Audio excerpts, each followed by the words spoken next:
Hey everyone, guess what? We do not have ugly swag. We have spaced out radio gear that you're going to want to wear. Why? Because no one wants to wear ugly clothing. So head on over to spacedoutradio.com and go shopping today. You'll be glad you did. And it's a great way to support our show. Once you get your gear, send us a picture of you rocking out in your SOR swag. spacedoutradio.com, shop there today, and make yourself look good.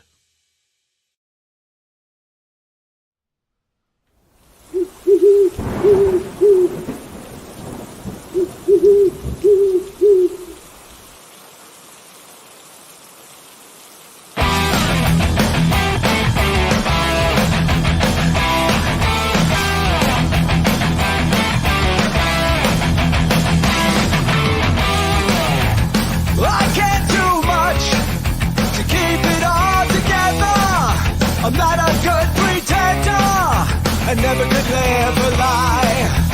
I said too much, and let it get the best of me, until it took the rest of me. I thought it was worth the fight, to fight for what's right, to right all the wrongs, to sing in our songs, to know we belong.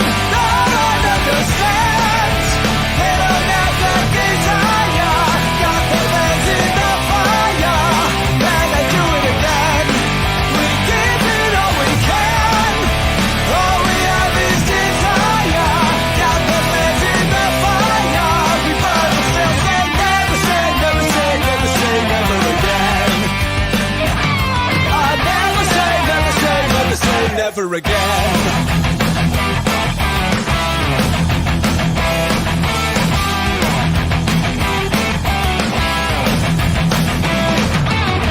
I learned more from one enemy than from 1,000 friends. That heaven takes care of the fools and scoundrels in the end. You learn more from one lie than from 1,000 Greetings, truths. space travelers. Welcome home. You tuned in to Spaced Out Radio, the only place where you can own the night. I'm your host, Mr. Rob G. And tonight we'll be broadcasting to you on our terrestrial affiliates and across North America digitally on TalkStream Live, KPNL, and Odyssey Radio. Remember, you can access our archives for free at youtube.com/Spaced Out Radio. And while you're there, please consider hitting that subscribe button. Don't forget to follow us on Twitter and Instagram at Spaced Out Radio, at Spaced Out Radio Show. Our website is spacedoutradio.com, where the options are endless. You can stay up to date with the SOR Newswire, plus get some official Spaced Out swag and rock out to some Bumblefoot. Oh, so much more. Welcome to the After Hours here on a Saturday. Glad to be back. Glad to see everybody here. We're going to have a great show tonight. We have Tom Conwell coming on in. We're going to go ahead and speak to us as we get ready to go on this SOR hiatus. I don't know how you guys feel about it, but it is coming very soon. And with that being said, let me go ahead and jump in the chat and see who has the gold position tonight. Can almost already know who it is. And let me see who it is. At Spaced Out Radio Show. So that must be Dave Scott with the gold tonight. We got Penny with the silver, and then we have Joshua 420 with the bronze. Definitely want to thank you guys coming on in tonight. Let's see. Oh, this is Jackson Lee. Hey, Jackson Lee. Shout out to you guys in Element 115 taking over the airwaves. Let's see. Who else do we have in here? We have Joshua 420 saying hello. Hello, Joshua 420. Thanks for coming on in. Thanks for showing up here tonight at the After Hours. We have Laura Lee Seaton saying hello, everyone. Hello, Laura Lee. Thanks for showing up here tonight. We got Woo Riders DG. That's Derek Galloway, if you didn't know, saying us strong. We're strong. Yeah, we definitely are, Derek Galloway. Thanks for coming on in and showing up here tonight at the show. Let's see. Who else do we have coming on in? We got Aloha Dave saying buenos noches a todos de Mexico. Good evening to everyone from Mexico, keeping us bilingual. We do appreciate you. Aloha Dave coming on in as well. Let's see. Who else do we have here? We got, I can't pronounce that, but Zizu. I'm just going to say that. Okay, with the 8-ball emoji. Thanks for coming on in. We do appreciate you. Who else do we have here? We got Magneticus Attractor saying, what's up, Magneticus? Thanks for coming into the show tonight. Woo Riders DG, prayers for you and your family. Nothing going on with the family, DG, but thanks for reaching out and showing some love. See, who else do we have? Warden Dragon coming in saying hi, SOR. Hey, Warden Dragon, thanks for showing up here tonight. We do appreciate you. Let's see, Jessica S with a whole bunch of different emojis saying hi, Mr. Rob G, mods and chatters. Hey, Jessica S, thanks for coming on into the show tonight. We do appreciate you. Let's see, Magneticus says the US Strong stands for Uncle Sam Strong. Maybe, I don't know. Thanks for coming on in. We appreciate you. Who else do we have here? We got Abbott Hoffman saying, sup, homies and homettes. What's up, Abbott Hoffman? I do appreciate you. Laura Lee Seaton saying, oh, was worried about you, Rob G. Oh, thank you very much. Thank you. It's good to know that people care about you out there. You know, you do this all the time. You don't really know how people feel. And it's always excellent and awesome. That's just how awesome you guys are, to go ahead and show your love like that. So I do appreciate that, and I take it to heart, definitely. Let's see. All right. And Kurt M, yeah, I do appreciate you. Yeah, no, everything's copacetic. Everything's on the up and up. My birthday was last week, so happy belated birthday to me. And yeah, everything's great. Let me see here. Moving down the list, and I think that's it. Okay, so what we're going to do right now, we're going to go ahead and jump into the Spaced Out Radio Time Machine as we do each and every Saturday and look at the week that was Spaced Out Radio. We had awesome guests here this past week. And if you missed any of it, you can jump into the archive at any time, youtube.com/Spaced Out Radio, and catch up on what you missed. So we'll go ahead and get ready to jump into that. And then we'll be right back, just as we always are with our guests for the night. And here we go. Nancy, curious, because I'm a curious kind of guy. Sure. You know, for you, with your experiences that you've had, you told us the message earlier in the last half hour, kind of what you feel they want from you, humanity, and the reason why you're kind of like the human messenger for them, just like many others are. Mm-hmm. You've talked to a number of experiencers over the years. You know, not everybody's having grays come around, Mm-hmm. the big almond-shaped eyes, the big gray head, the tiny little dirty filth type body. I'm curious, what kind of other creatures or ETs are people talking to you about? Well, every race has many, many different groups within their race. Like for grays, there's over 60 different races, and they're different colors and different heights and have different facial features. So every single one, you know, like Arcturians, there's many different ones. Aquatic beings, many different ones. Nordics, and there's many different ones. So a lot of people have had just, you know, the most popular is the gray that I hear about. And then I hear a lot about, you know, I've met a reptilian. I've heard people mention reptilians, you know, they're just really all kinds. But I think that what they would want to do for introduction wise first is try to find one that is the closest to our frequency, because that's what's so different about them in an exchange, in an interaction, is the frequency.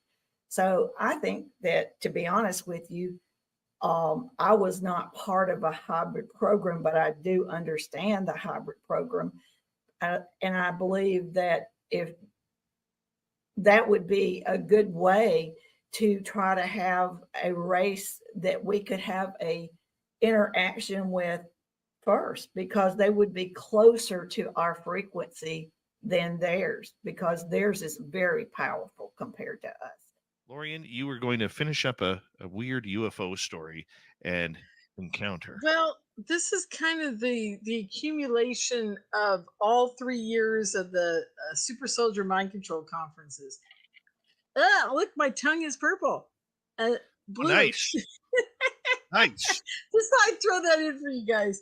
I drink methylene blue, so you guys might want to check that out someday. Anyhow, so long story short, after these, I'm being surveilled and all these crazy things are happening in my life. I finally realized that I got to stop being afraid. And my real question was, how did all the other researchers in our community that are still around and still talking at conferences and what have you, how are they all still alive after all the things they've exposed? So the first person I called was Jordan Maxwell. And I said to Jordan, I said, why are you still alive? And he says, oh, they're coming after you, huh? And I said, well, yeah, I got some problems. He goes, well, you got to ask God for protection. And I said, what do you mean ask God for protection? He goes, that's what you got to do. He goes, that's what they told me when I got to the point you're at. And that's what probably they asked somebody when they got to that point. All whistleblowers, all people who get in trouble, everybody gets to the same place. And that is asking God for protection. I said, okay. I said, I'll do it. So sure enough, he says, it'll take a while. You just got to go out in the yard and scream up to God every day and beg him to help you. And I said, okay, I'll do it. So I did. I'd go walking out into the field near my house, and every day I'd get down on my knees and I'd pray to God, and I'd start screaming at him and yelling and begging and the whole 9 yards. Finally, on about the 10th day, I think it was, I went back to the house and I felt this feeling, like I can't describe it to people unless they've actually had it, but it was like a Kundalini experience, but more than that, because I wasn't having like, up and down the spine kind of tingling fun stuff going on. It was more like I was connecting with the cosmos, and I can't describe it to you, but anyhow, I'm sitting there and all of a sudden I'm like in this state of calm, but I'm like expanded to the universe. It's like being on acid, but without the acid, I guess.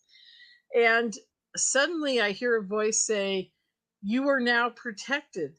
And I went, what? And I look up and I see 2 giant angels standing in my room that are like so big, they're like out the ceiling, but the ceiling's gone too. And they're like 30 feet tall. And I've never had a problem since that day. Let's just talk about this for a second on Science Bob and Friends with Dr. Bob McGuire.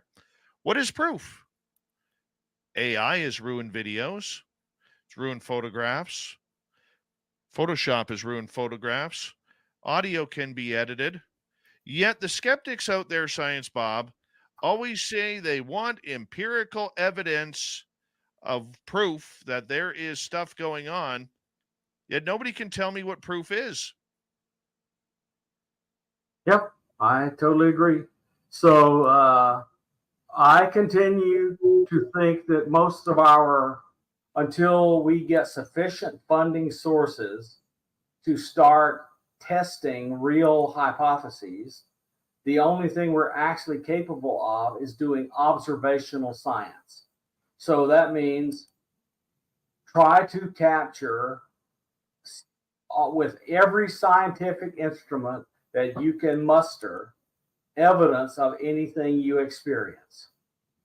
Because we are just beyond the time when, beyond taking you to personal belief, videos and pictures are just not going to do anything. They are not scientific evidence, especially now that they're so easily faked. And I mean, voices and foreign languages and all this other stuff. I mean, it can, things that look like hieroglyphics. You're going to walk up and sit in front of Claude or ChatGPT or Gemini or whatever, and just say, "Hey, please do this," and it'll write a 100-page paper for you on whatever you want it to, and make whatever pictures you want and videos you want. And the price of all these things are going to collapse through the floor because everybody and their brother's trying to get on it. So the market's going to be flooded. I get that. And that and Musk is not kidding when he says how much Tesla's going to be worth in 10 years, because they're going to sell that robot for $10,000. It'll start off at 20 and it's going to fall to 10,000, and Well, labor will end overnight. what is an aura and why do we have them? Okay, it's an electromagnetic field or an energy field that radiates off of actually everything. I mean, we're all energy, right? E equals MC squared. We're all energy. We radiate out energy. And I like to explain to people, first of all, we all have the ability to see them, but most people don't. A lot of kids still do. A lot of animals definitely do. But I let people know, even if you can't see them, we all feel them. That's why you can meet somebody for the first time and feel like an instant connection, or you're comfortable being around them. And other people, you're just like, wow, I don't even want to be near that person. You're feeling their aura, you're feeling their energy field. So the way I see them, and I've met a lot of people that see the same thing that I do, and other people that see it differently. A lot of healers sometimes see gold when I see yellow. So I want people to know if they do see them and I'm describing something different, it doesn't mean somebody's right and somebody else is wrong. It means we're having a different experience of the aura, and however we interpret that should still make sense. You know, it should still fit with it. And I think we experience the aura differently, just like we taste food differently, because there are people out there that like Brussels sprouts, and I know they're not tasting what I'm tasting. Anyway, so what I see are different layers, different colored bands out from the person. And the one or two bands that I see that are closest to the person's body are the life colors. Those are the colors that I see that don't ever change in a person's life. They show your theme for this life that you've chosen. I look at it as when you decided to come to the planet, you left breadcrumbs behind in case you got here and forgot why you came here, which is very easy to do. We left a lot of clues behind, some of them in the aura colors. So I'll tell you about that in a minute. Some in astrology, numerology, palmistry, iridology. So we can go back and go, oh yeah, that's right. That's why I'm here. So these two bands of colors show me your life purpose, your theme, personality type, what relationships are going to be like for you, what's important, who you're compatible with, who's going to be more challenging for you, how you are with money, potential health issues, family. It's all coded in those two colors. And then the outer bands, most people have about 6 feet of bands out from them, except for you violets, Dave. Violets always have huge auras because you guys are here to reach the masses. So your auras get really big so you can reach the masses. Anyway, most people, the average person has about 6 feet of bands. Tans tend to keep them tighter to their bodies. Violets usually have big auras. Anyway, the outer bands, the way I see them, other people see it differently. The outer bands in the aura change all the time according to what's going on with the person at the time. So for example, if I see somebody getting angry, red flares up in their outer bands, but once they're not angry anymore, that red goes away. That's different than a red life color or a red overlay, which are two different things that I see. And for myself, it was literally what I call a love soup of light is what I was in. It was almost a liquid light, and it spun clockwise, and it was in the center of the universe. And to the left of it, there was another spinning light. I knew that was a place where everything that's ever happened was recorded. People have all sorts of names for it. I knew it was a library of knowledge, you know. And thoughts, ideas, goals, things that needed to be done would flow through this clockwise. And every light that was in there was a soul, and there were trillions upon trillions of lights. And every light contributed to the thought as it went by, and it would go to the center and it would become one. And this thought came by of literally something that needed to be done. And I just casually said, I guess that's something I could do. And it was like everybody else took a step back in line, said, she said she'd do it. And I was like, well, hold on here. I don't know what is going on. And I got ripped from this love soup into this cold space. And I went to go get trained at different places, but one in particular that I go to still since I was a kid is what I know and I call the Crystal City, which looks like ancient Greek buildings but made of crystal. Yeah. And Oh, wow. that's and now, you know, it's so funny because it's like I never thought to pause to ask people, you ever see something like that? But I've heard people say things like the Great White Brotherhood.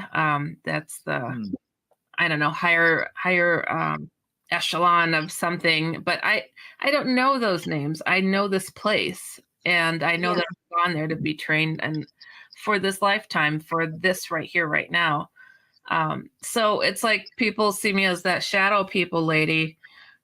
This information, even then, talking about shadow people, Hat Man, that is so superficial than what is going on and why things are happening as they are right now. So it's like they get into the oohs and ahs and the scares and the that's wild, but it's just barely scratches the surface.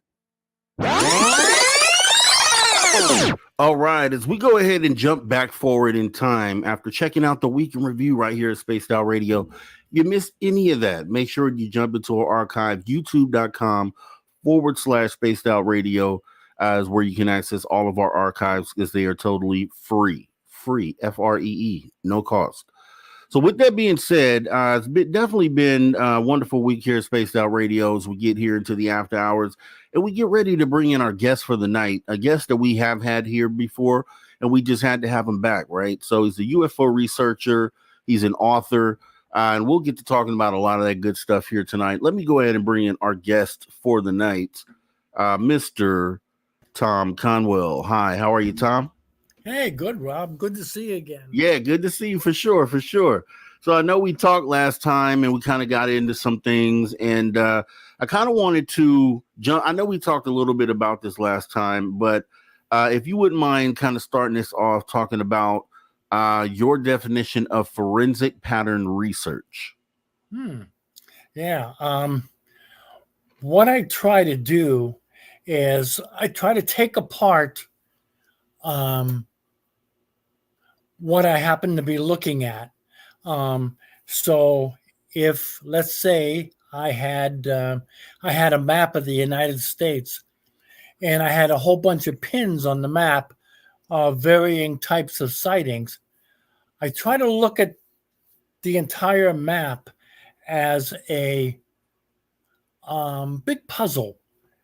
And what I want to try to do is to put the pieces of the puzzle together so that it takes areas that have similarities and make them one. So I would, for instance, have a map and I'd have pins all over, and I'd circle the areas around the map if there's commonalities between those things. Right. What I try to do then is to take the types of sightings and put those together in commonalities. And where I have overlaps, those are the areas that I think are probably pretty interesting. So what I try to do is to take everything apart like a forensic researcher would do and try to make sense of it. Yeah, that's awesome. And I know you actually, a database that you use that's free to everyone is like, for instance, the New Fork database. Yes. What other databases do you access, or where else do you get your data from? That's where I started, and that's all that I've done so far. Now, I tried to get access to the MUFON database and ask them to give me a list of their names of not the people, don't care about the people, the kind of sightings and where they were sighted. That's all I wanted, just that. And they shut me down. Yeah, that's interesting because, and that's one of the things that I talk about is access to data when you have organizations like this. And I was under the impression, but I guess hearing from you, maybe it's not the case, that I guess you have to be a paying member in order to access the database. Is that what they told you? Well, yes and no. They give you a way that you can search their database, and you can find out things quite well through the database, just like that. But that's not what I want. I don't want to look up one sighting and try to find out the information about it. I want all of the sightings and where they were all at the same time. I couldn't get that. Yeah, and like I said, I've had my criticism about MUFON, but then there were some things I saw that was explained to me that kind of cleared some things up for me. But yeah, that's the one thing that I wish they would change, is being more open with the data that they capture. So that's actually pretty good, though, that you're able to at least get that from Newfort. And you've been able to compile some books behind that, right? Which books are those? Yeah, they are Here series, Volume 1, which is the East Coast, which is actually like about two or three states in from the Atlantic Ocean. And then the Central U.S., which is in and around, let's say, Ohio to Kansas. And then the Western U.S., which is from Colorado to California, and that would also include Alaska and Hawaii. And I took those apart and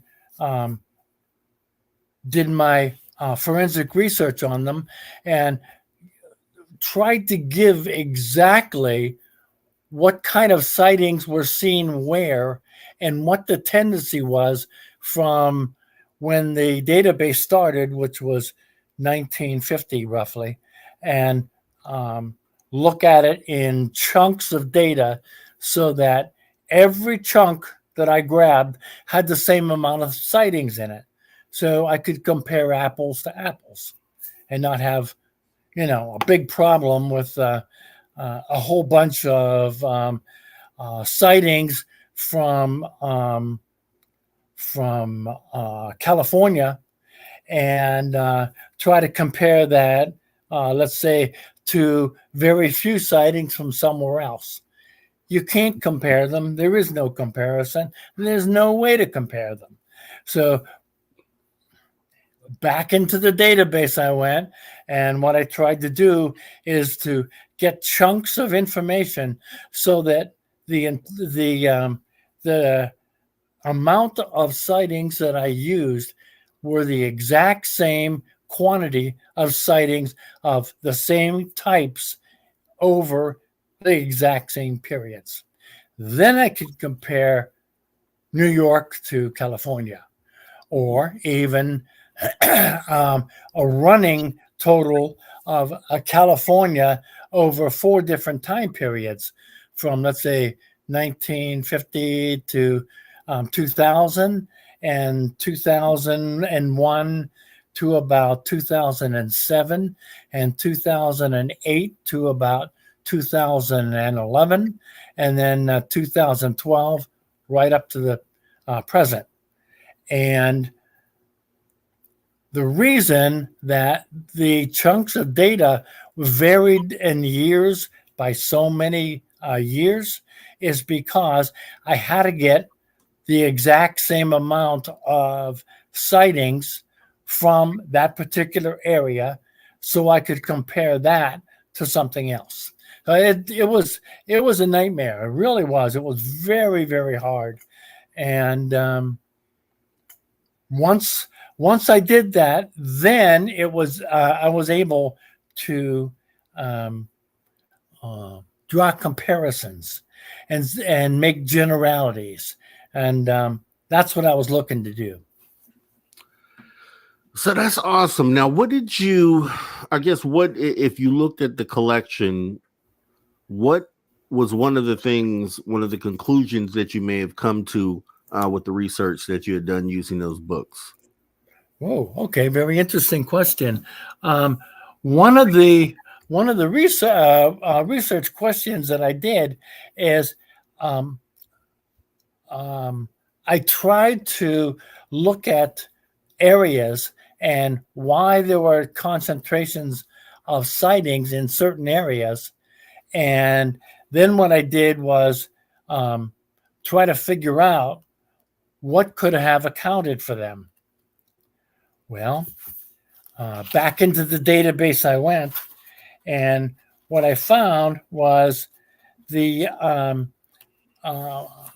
types of sightings varied by where they were, the years that they were occurring, and again, that gave me absolutely no link to any other data. So here we go again, back into the database and try to find out something that I could at least conclude. So the next step was to get a large amount of the information and try to look at the same things in every area for every state across the country. Things like Air Force bases, things like nuclear plants, power generation, and powered by power generation. Nuclear plants are indeed power generation, but by power generation, I was including coal-fired plants that polluted heavily. And then that brought up another question. Well, I have to look at pollution, and it just went on and on and on. Everything I looked into, I created another opening to look into something else. What a nightmare, Rob. What a nightmare. Yeah. It took me years to do this. One of the conclusions that I came up with was when I first started in with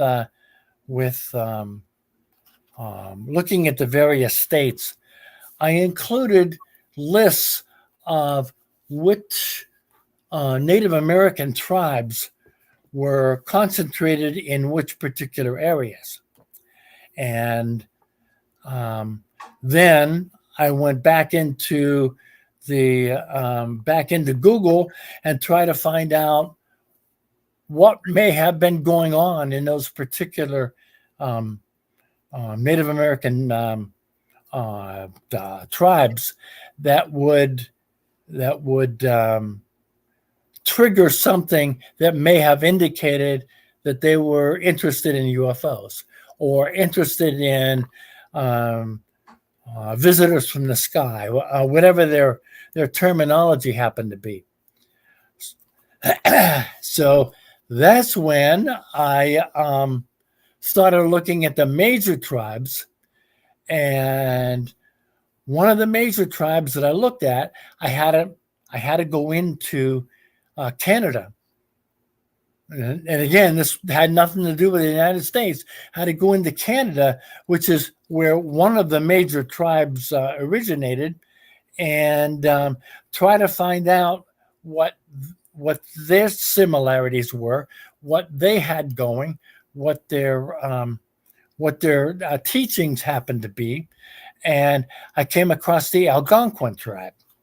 The Algonquin tribe has a thing that they call the Seven Fires prophecy. And within this prophecy, there are 7 different serious events that they were told were going to happen, because they were also told that they're going to have to move from where they were into the central U.S. to a place that they said they were told that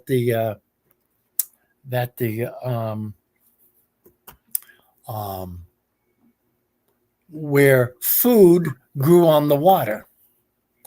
Well, I've never heard of a place like that, but back then there were in some of the areas lots of little lakes, and there were of course, clean as could be at that point.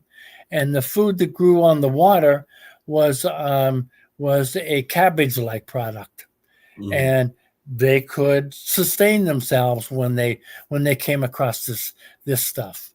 So it was one thing after another, and everything tied in together as best I could try to tie it in, and everything had some sort of link to UFO sightings and what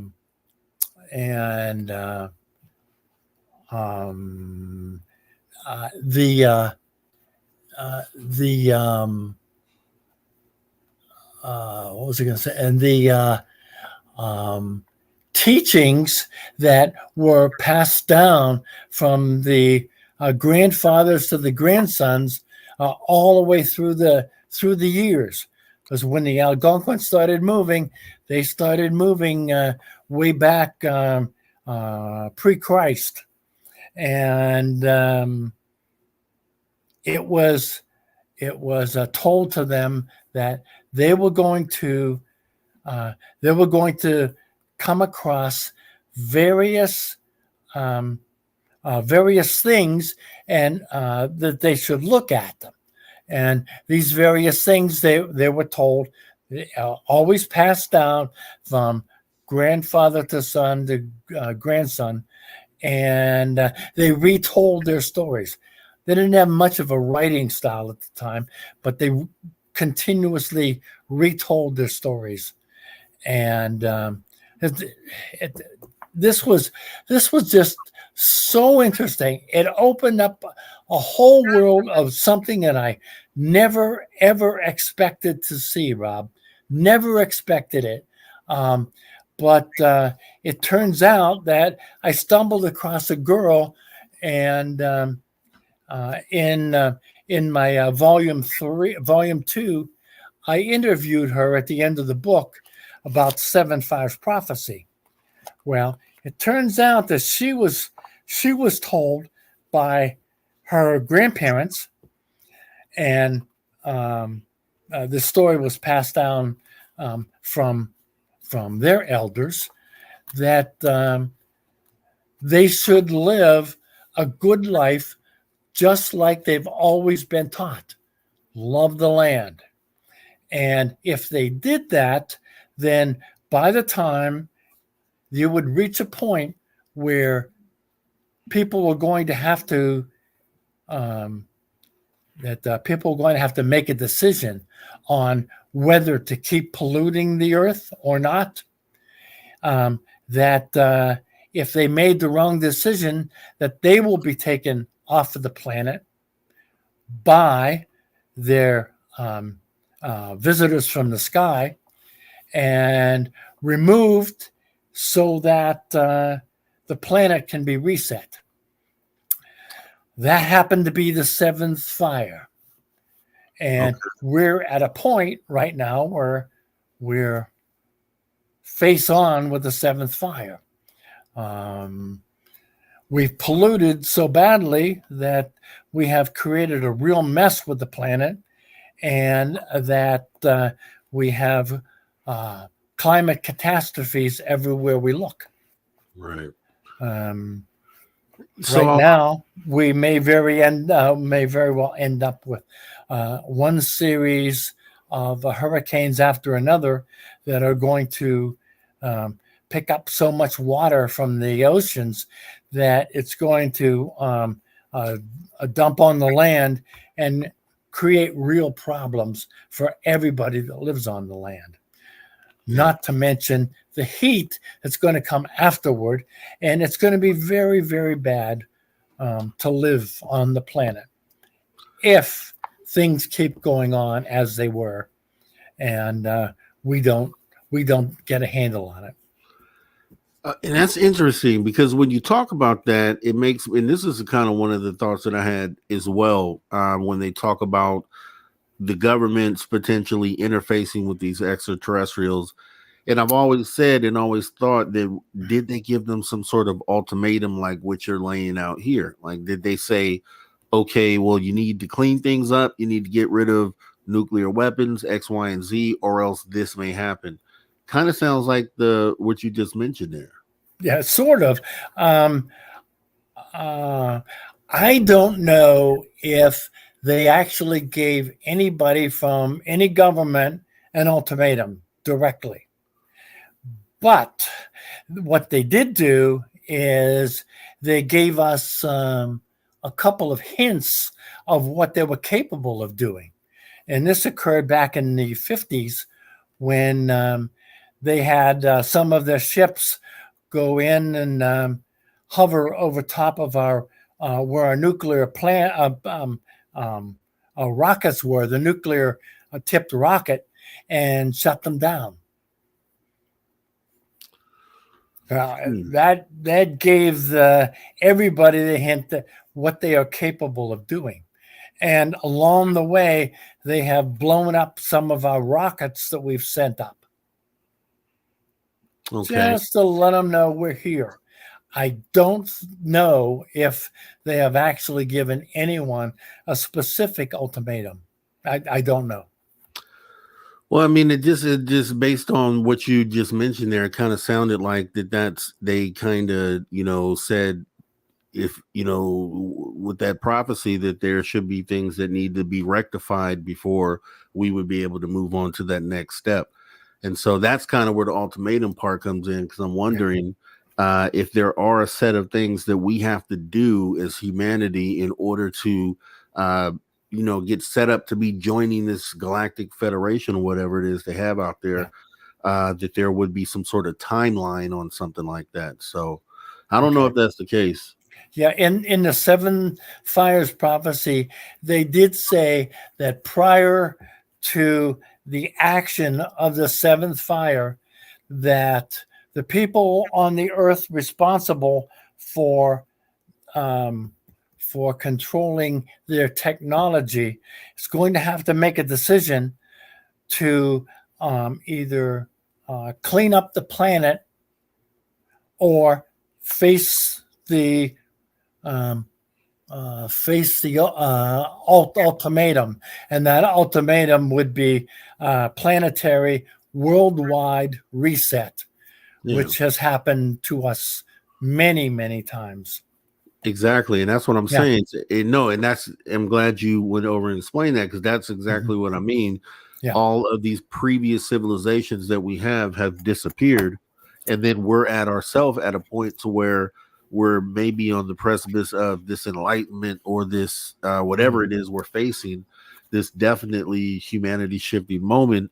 And it's like, okay, are we now at the moment where we make the right choice or the wrong choice, end up either another extinct civilization or one that disappears, or do we get to take that step into enlightenment? So I think we're really close to that, Rob. Yeah, and it's scary when you think about it, right? I know because it's who speaks for us in this moment, like, you know what I mean? And that's kind of where it's like we have to kind of take the wheel as humanity and kind of speak for ourselves, because if any of that Eisenhower stuff is true, then there is the potential that they have made some deals or some promises that they, as the powers that be, may not be willing to keep. But if it was up to us as humanity, we would, for sure, we get rid of nuclear weapons immediately. We would opt to focus on cleaning the planet up immediately if it were left up to us. So it kind of makes you think about the people, if there are people speaking on our behalf, what it is that they're saying or agreeing to do. Sure.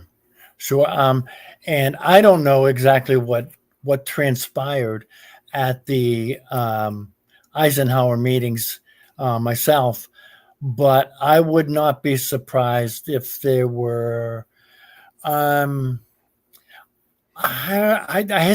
hesitate to use the word threats, but I wouldn't be surprised if there were some direct comments that if you don't do this, then this. Yeah, and that's just what I'm wondering because I Mhm. mean, if that's the case, I think that is definitely something that we should know as humanity because you're making a decision that would affect everyone on this planet. If it comes down to some of the things that we were just talking about there. With that being said,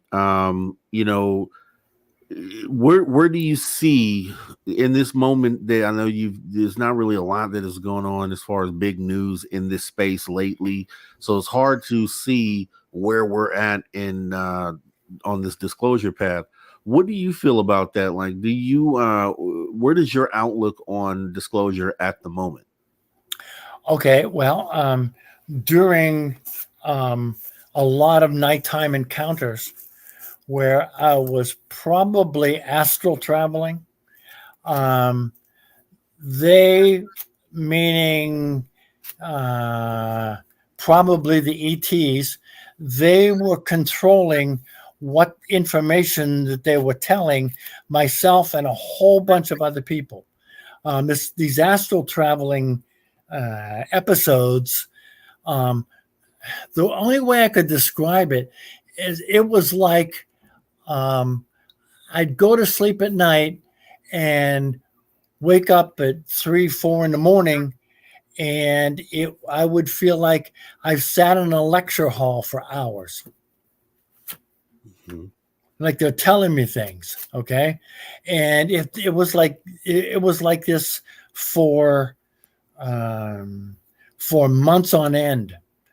And I think it affected my health. And I finally had to say to someone at night that you can't do this to me anymore because it's not doing me any good physically. So they sort of backed off on that, but every so often I'll wake up in the morning with a whole bunch of information that I didn't have the night before. And one of those things that they told me was that in 2027 that there's going to be a major disclosure event. That would be awesome. And I've heard 2027 thrown around there. I've heard different years, but 2027 keeps coming up a lot. So I don't know what it is to that.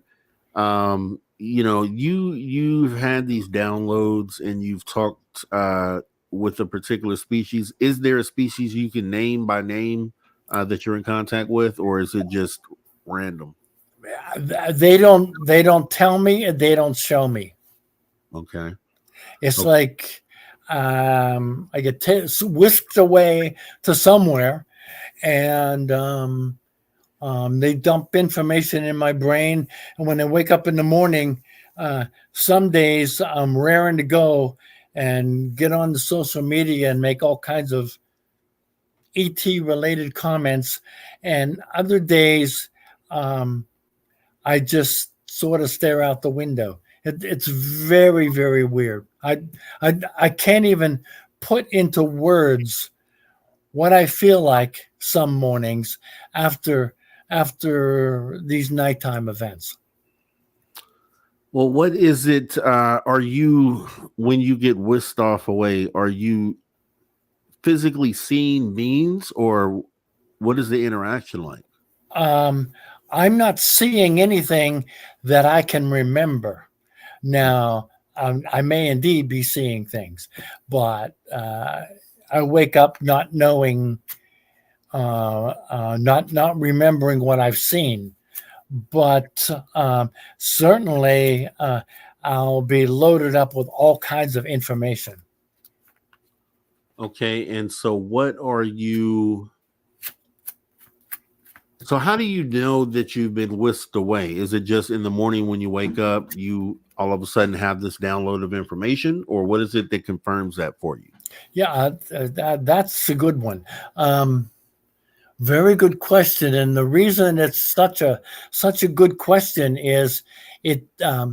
When I first started having these, it was back right around the point that I had retired, and that was about 2009, 2010, and I didn't recognize what was happening because I I've never experienced anything like that before.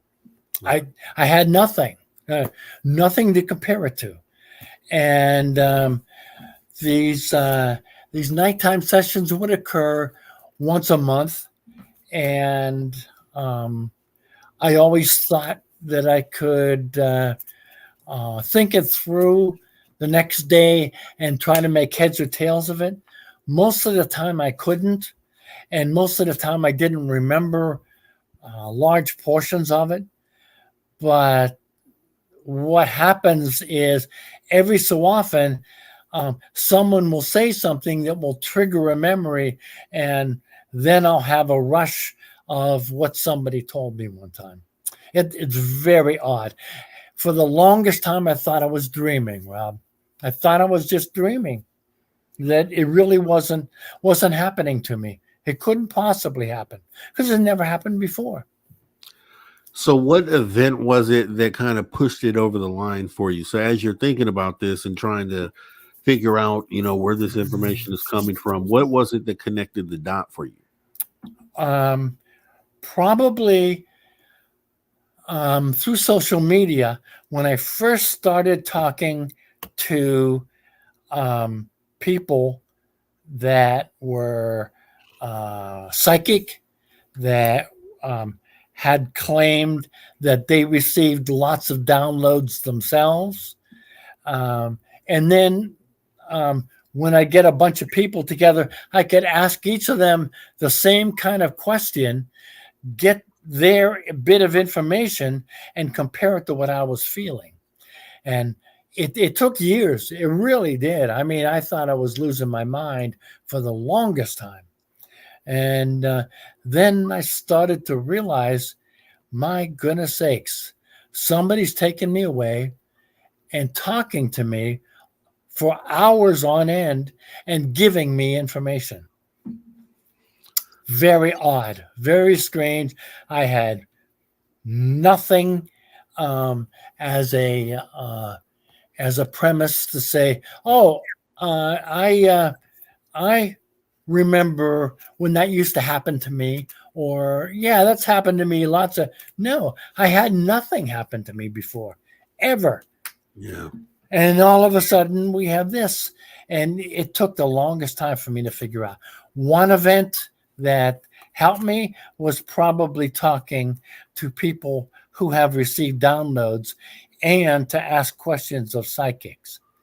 Right. Also, during that time, I started to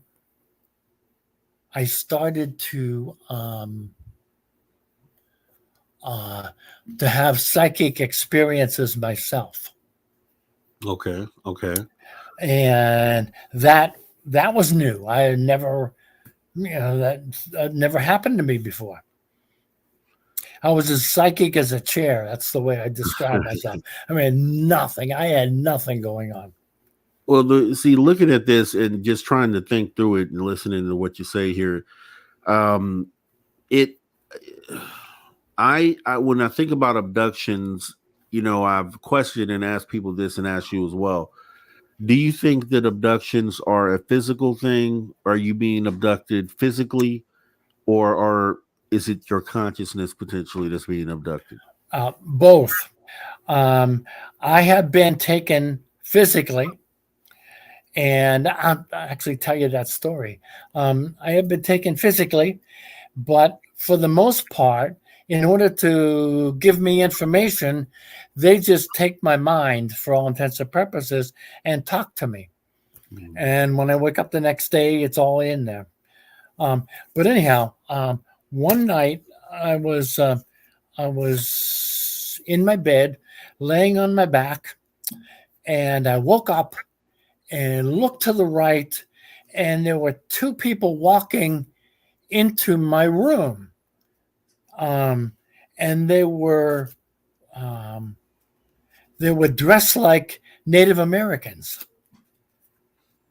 like back from the Plains Indians kind of thing. They looked just like that. A ceremonial. And, yeah, it was very, very strange. And I'm looking at them and like, what in the world are these Native Americans doing in my room? And how did they get there? So they came up to me, one on each side of me, and each had something in their hand, and they reached down and touched me on the chest, and I felt this tremendous jolt of electricity, and then all of a sudden I was levitating. And next thing I remember, I woke up in bed. Yeah. Now, I had no pattern for saying, oh yeah, that happened to me, back in 1947, and and tell a story. No, nothing like that ever happened. But one thing, I started remembering things as the time went on, and I thought back to this event where the people walked into my room that I didn't recognize. They walked in through a door on the right-hand side. Now I was laying on my back, and the door in the room was on the right-hand side. And they walked in there, and they walked up to me on each side of me and touched me, and that's when I levitated. Well, there's two problems there. The door in my bedroom is on the left-hand side. And I sleep in a queen-size bed, so they couldn't possibly have walked up on my right-hand side because there'd just be bed there. They wouldn't have been able to get there. My wife sleeps in her recliner because she has persistent back problems, and her recliner is right next to the bed. There's no room on that side for this other person to walk over. So I knew that I wasn't in my bed. Well, if I wasn't in my bed, where the heck was I? Yeah. So is this, what would be the time, or if there was a time where it was the opposite, where you didn't feel like you were physically taken, or have you even experienced anything like that? Okay, where I did not feel like I was physically taken. Yeah. That happens in the majority of instances. When I get up, I'll wake up in the morning, and that's usually around. It's very odd. This happens like this, but it's usually around 3:01, 3:00 on the clock. I'll wake up with a start, look at the clock. It's 3:00 in the morning, and then I realize that somebody's been talking to me for hours, and I was somewhere else. Yeah, I get that weird time thing, like 2:22 in the morning or 3:33 or something that. It's a weird time. I don't know. So, but what we're going to do real quick, we're going to go ahead and take a break because we're at the end of the hour here. And then we can get right back into it. So before we do that, guys, make sure you hit that like button, and any questions for hour 2, make sure that you put them in caps as we go ahead and get ready to kick back, take a break, 5-minute break, come right back right here on Spaced Out Radio. You guys do not go anywhere. Don't move a muscle. We will be right back right here.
All right, everybody, welcome back to Spaced Out Radio after hour number 2 with me, your host, Mr. Rob G, as we go ahead and get ready to get back into this conversation with our guest tonight, Mr. Tom Conwell. Thanks for coming in. But I want to talk to the space travelers first. You guys are already space travelers, so consider taking the next step. Join the club.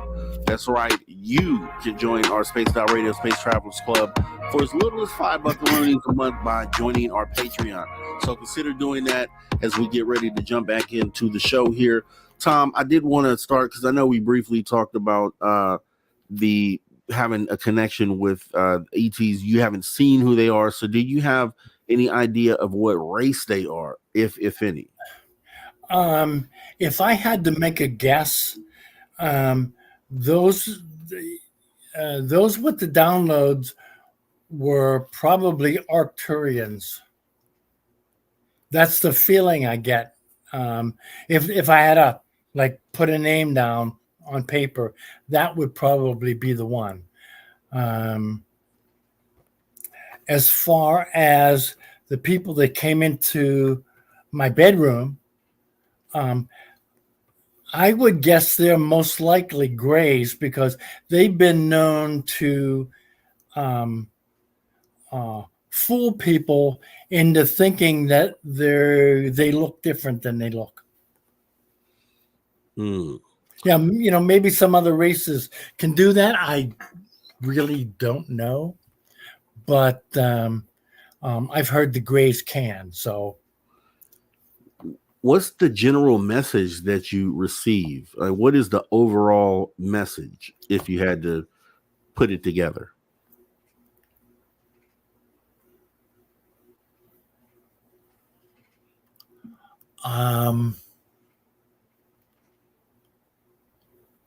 It's more like it's more about spiritualism. They're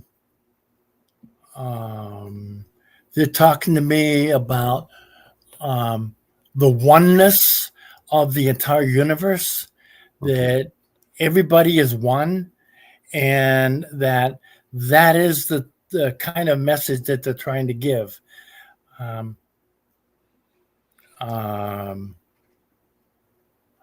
I would say that's most likely the predominant message.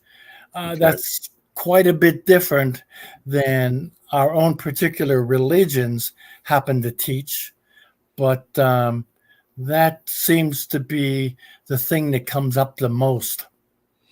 Yeah, and I hear that. I do hear that with other experiencers that say, the message is, essentially love and light and for the progression of humanity. For the most part, and just trying to pin down, because there's supposedly so many different species that visit this planet, and trying to pin down, okay, which ones are the ones that seem to be the helpful ones versus the ones that may be indifferent, or ones that may be totally, not willing to participate or really don't care about the future of humanity. Are you versed on the type of species that are out there? Have you heard? I don't really know a specific number. I just hear different people say different things. One of the things I woke up with one morning was there were literally hundreds of civilizations around the planet waiting for some particular event so that they could announce themselves. And within those hundreds of civilizations, there are some civilizations that only have maybe 2 or 3 or 4 representatives of that particular race. Okay. And they happen to be also included with another race that is very similar to them. But as far as a whole civilization goes, there are only probably about 10 really large contingents of extraterrestrials here. And they're in all kinds of different places. underwater, underground, in the moon, orbiting the sun. They're just all over the place. That's crazy to think about right there. And I'm glad you kind of brought that up too. Just the, like, where are they? We know they're here, obviously, but then where do they go to hang out, I guess would be the best way to say it. Underwater is one that comes up a lot of times. I've definitely heard underground, on the moon as well. What do you think this moment is? Do you think this is do you think that we are in a situation where we're dealing with for the most part a disclosure process that includes integrating with these extraterrestrials on the other side? Or what do you feel like their outlook is on humanity? Okay. They are, like I said, they're around the planet and they're waiting for something. And what they're waiting for is for the frequency, the vibration of the Earth to increase, so that the Earth and all of the inhabitants of Earth, meaning us, would increase our vibration so that we can become part of their dimension, which is the fifth dimension. Okay. Right now, we're in mostly the third, and the planet has been bombarded with energy from the sun during the latest sun cycle, and we're probably somewhere past the third dimension, heading towards or somewhere within the lower fourth dimension. And they're waiting for us to get up to the fifth dimension so that interface with us would be very simple, because it would be painful for them to interface with us being in the third dimension, because we're such a low vibrating civilization. And are you able to kind of explain what the fifth dimension is? Because it's said a lot, and I've been told that it's not a physical situation. It's more of a conscious sort of a level that you reach as far as consciousness goes. Is that true? Yeah, it's a level of personal vibration. Okay. Your body, just like the pens that you hold and the books you write, they're all vibrating at this relatively similar frequency. The fifth dimension is just them and whatever that they have around them are vibrating at a totally different frequency, so that when we look up in the sky, they could fly right overhead and we wouldn't even see them. Mm-hmm. That's very similar to the description that goes on with the description of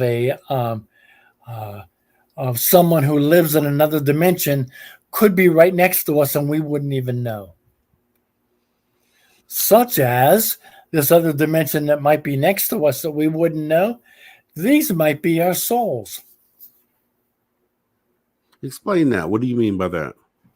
Well, every human has a soul, has a spiritual, don't want to call it a representative, but a spiritual being within them. And this soul is vibrating at a much higher rate than the bodies that the soul contains. Okay. And when the body gives it up, then the soul returns to the cosmos, and then it's determined what it is that they have to learn, what they have to know, and they're given a choice of coming back to the earth or going to a different place, so that they can learn the life lessons that they have to learn, so that they can eventually become the high functioning being that exists out there. Okay.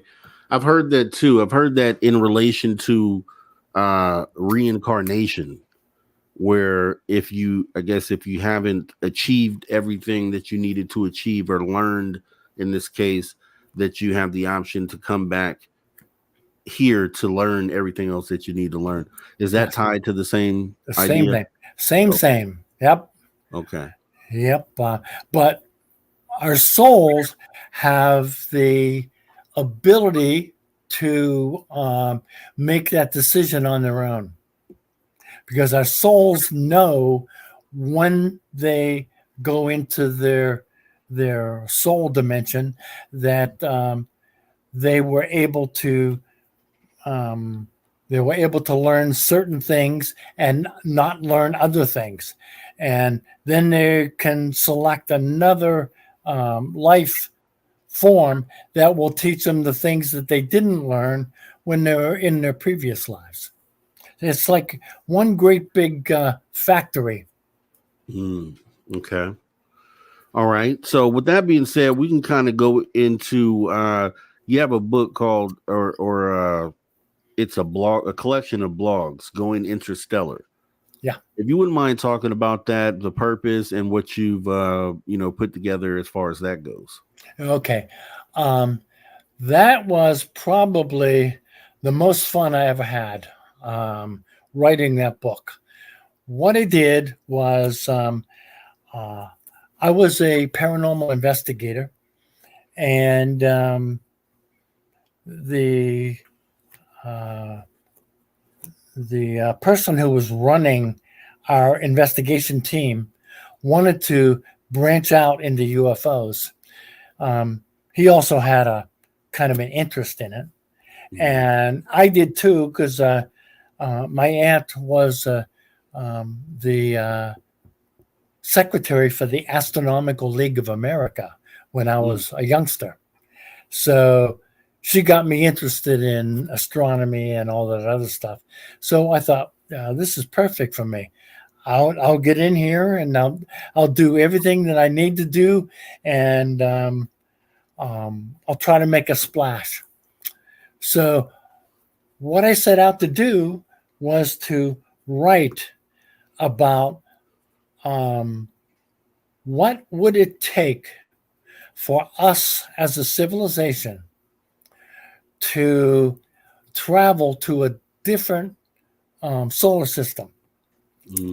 We're going to have to solve a whole bunch of problems.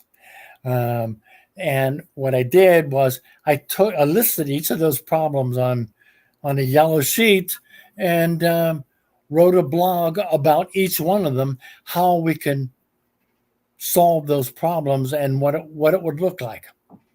So each week I started writing about the next topic, and I was posting them on my on our team's webpage. And we got about halfway through, and they decided not to hold their webpage up anymore. So I had started this big project of about 35 different subjects, and only posted about 7 or 8 of them. So I thought, I'll keep writing about them. And I keep writing about them, and maybe someday I'll find something I can do with them. So I wrote about each of those topics, the problems we would have to solve in order for us to get there, not for them to come here. And I finished up, and I was well into the UFO field, started giving speeches about various things. And I looked back into what I had done and realized I wrote a whole lot of information and tried to make the physics that was involved for us to solve those kinds of problems simple. So if I would have try to compile them and put them into one book, I'd have something very special here. So that's what I did, Going Interstellar. And it's a collection of blogs, but I tried to break them up into the easiest topics first that we can solve, and then the more difficult topics, because I have to write about the physics of them and explain that. And sometimes that isn't so easy. So it was a book that got technical, and then not so technical, and then technical again, and not so technical. And I tried to keep it as simple as possible. But boy, was it fun doing. Are you able to give us some examples of some of those things that we would have to change visiting another planet? Some of the things you came up with? Let's see. The first thing that we would have to do is plan for a trip that long. Right? I mean, it's going to take years to get there. Method, of travel, right? Yeah. And in order to plan for something that long, you have to know how long you're planning for. And you also have to know what kind of speed you can travel to get there. Well, traveling at the fastest speed that we have created to date, which is the speed that the Voyagers, Voyager 1 and Voyager 2, traveled at, and they've now left our solar system, and they're out into deep space. Yep. That was about 35,000 miles per hour. And if we were to travel at that speed, then it would take us 75,000 years to get to the nearest star. Right. It's like, wow. I mean, what kind of problem do we have to solve to do that? Well, we're going to have to figure out something in physics that would allow us to travel faster than light.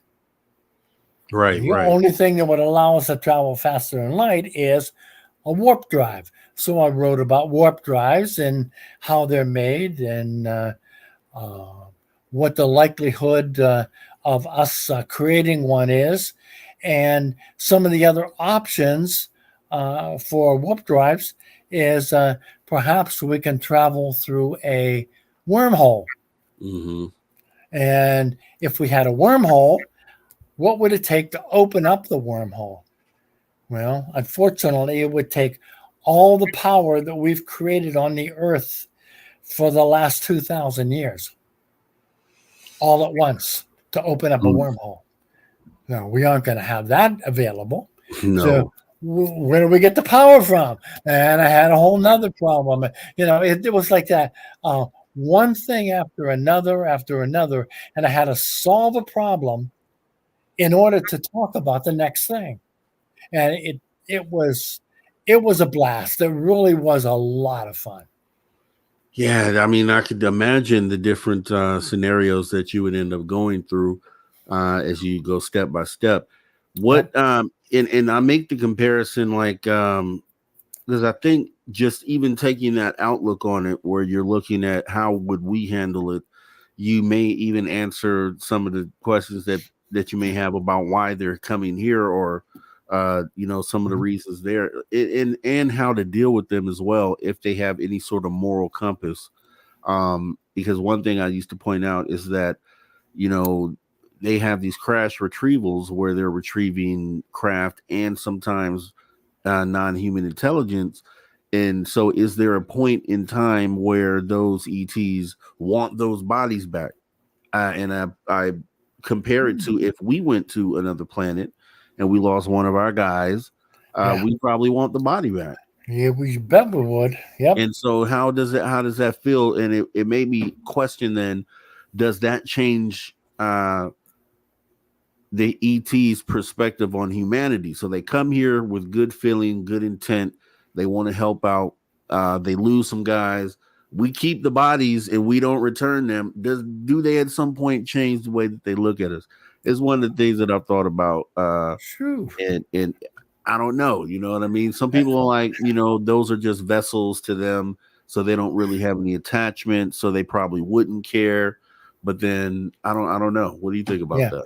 Well, first of all, if it was the Greys, they could care less, because at least the shorter Greys, they are biological robots for all intents and purposes.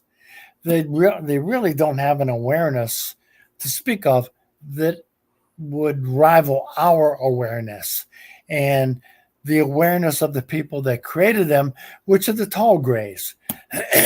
So as far as the Greys go, there would be no desire to get the bodies back, because it's just a body. There's no soul involved. There's nothing.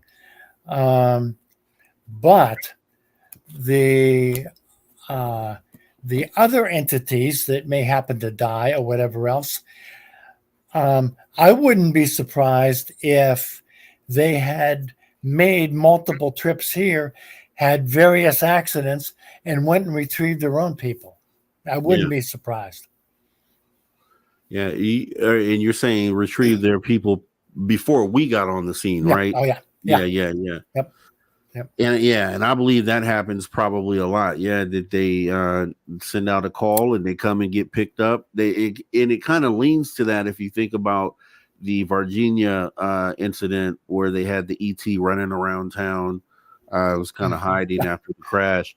And I think, they send out some sort of distress beacon or whatever it is, and then wait to come get picked up, just like we would. But it just goes into thinking about if these things have morals and if they have feelings like that, because I feel like if they did, then with these crash retrievals, the right thing to do if they were requesting to get these bodies back would be to hand the bodies over. As simple as that. But that's one of the things when I say, when the government, if they're speaking before us on our behalf, if they asked humanity for the bodies back, humanity, we would understand that, then we would hand them over. But the government, would they do that? And the answer is probably no. And then, so if it is no, then how does that change the perspective of those extraterrestrials going forward and the relationship? It's possible that the Eisenhower meeting covered that topic. Okay. Yeah. Because that was right around the time, shortly afterward, that they had multiple crashes on the Earth and bodies were recovered. So if they brought it up at all, that would have been the time they would bring it up. Yeah. So then goes back to, okay, so if they did bring that up, because they supposedly, so what some people say, they may have even agreed to allowing so many abductions to happen under our noses. So that would kind of also point to maybe they did have the conversation about what to do in the event of retrieving bodies. And that goes to, okay, would the powers that be agree to give those back? Because it's all about research and figuring things out and finding ways to make yourself better as a world power. So at any point, does America or any power that be even agree to those terms? You know what I mean? And then if not, these are the things that if they are discussing these things behind closed doors, we would never know as humanity to be able to weigh in and help make a decision on that. So just one of the things you end up thinking about. But with that, I know if we had found out about that discussion, then just by virtue of having the discussion, they would admit that there's non-human intelligence on the planet already. Right. And they weren't about to do that. That's for sure. Oh, yeah. We know that's not happening. Yeah. So in one of the ways that I think I may have said this to you before, is one of the ways that I feel like we can and should try to bring in disclosure is through tactics like CE5.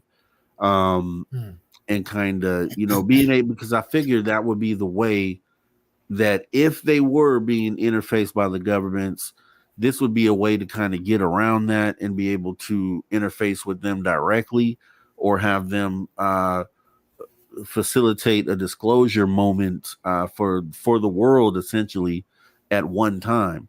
How do you feel about CE5 and being able to use it in that fashion?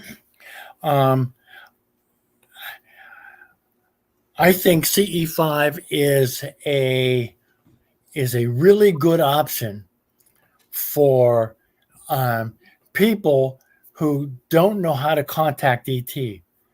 In other words, they haven't had close contact yet, but they really want something that they can say they've had some sort of contact. Let me get into a story here that I've come across. I was wanting to sit in on a CE5 event so that I could see my first UFO. And this was back in 2012. And one of the first things that happened is I would go to bed at night thinking of a particular question to ask. And when I woke up in the morning, there'd be an answer in my head. And I thought for the longest time that it was just me thinking things through my conscience, and just mulling over all the possibilities and having all night to spend on the problem at hand and just coming up with a solution by the next day. After a little while, the CE5, things started popping into my head in terms of voices, and not just I had a feeling or I think I remember or anything like that. Actually heard voices. And I would go to bed at night and say, if I were to attend the CE5 event, would you come and show yourself to me?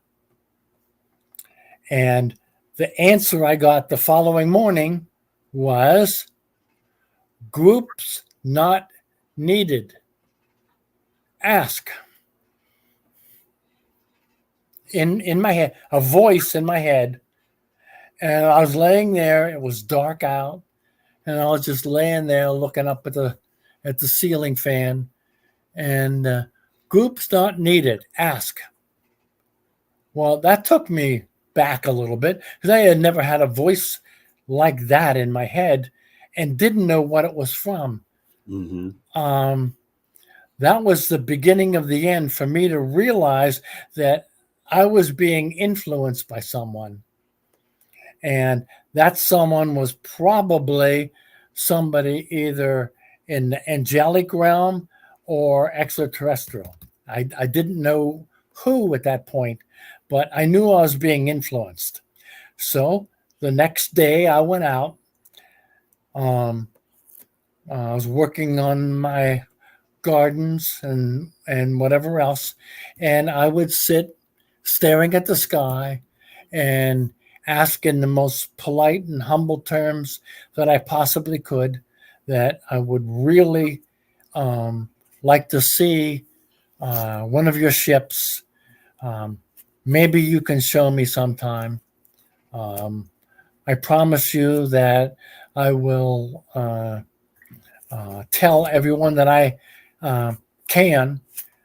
As a matter of fact, maybe I'll even put them in one of my books. And I did this every day for months on end. Then I was done with my first book. They Are Here, Volume 1. the night before, I was ready to send the book to Amazon and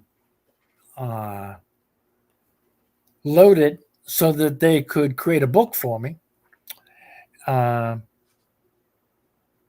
That's when I saw my first group of UFOs. There were 11 of them, and they were balls of fire. Very cool. Balls of fire. Just balls that looked like there was fire coming out of every single angle.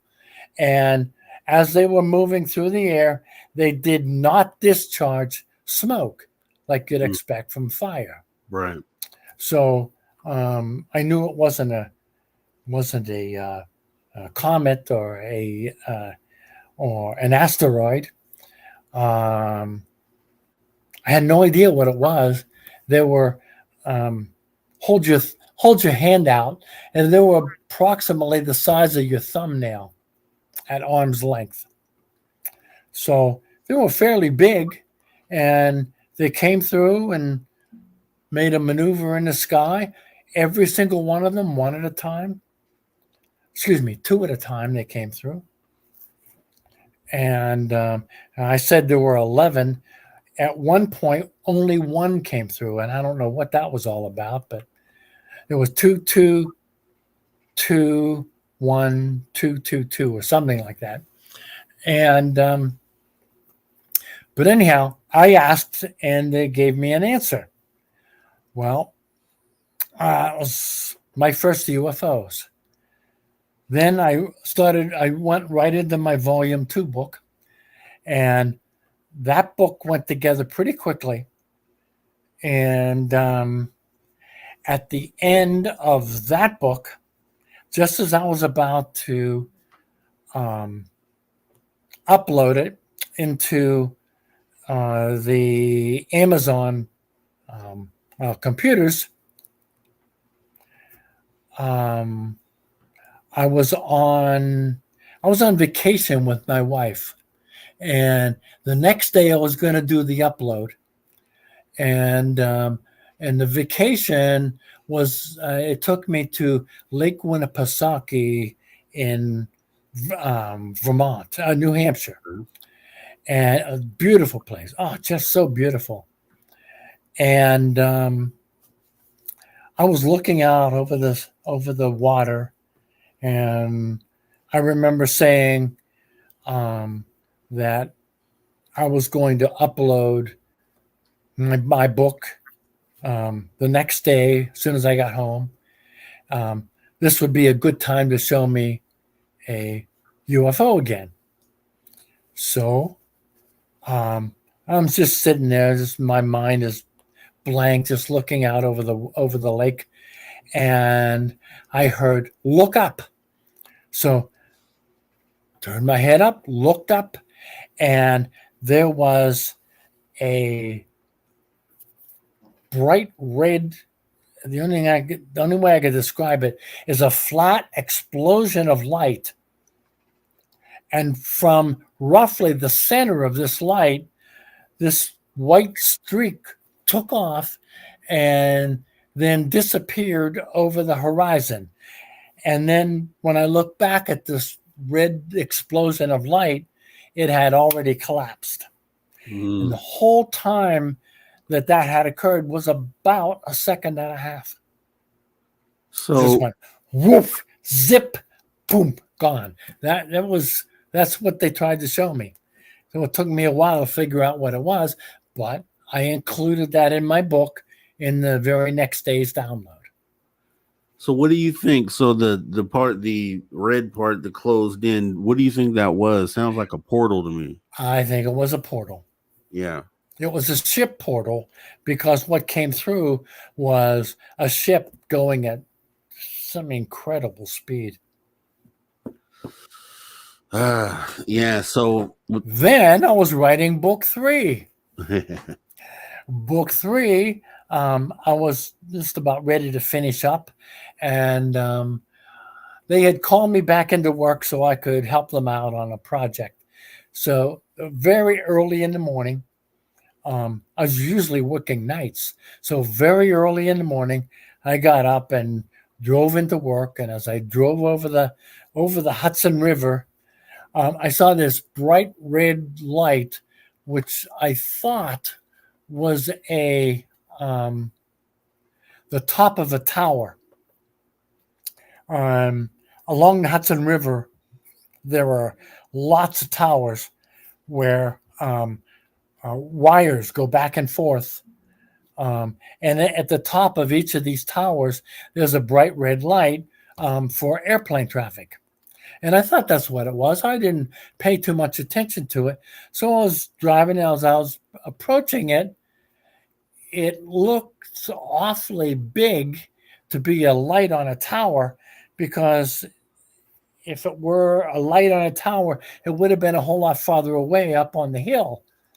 So I thought, well, okay, whatever that is.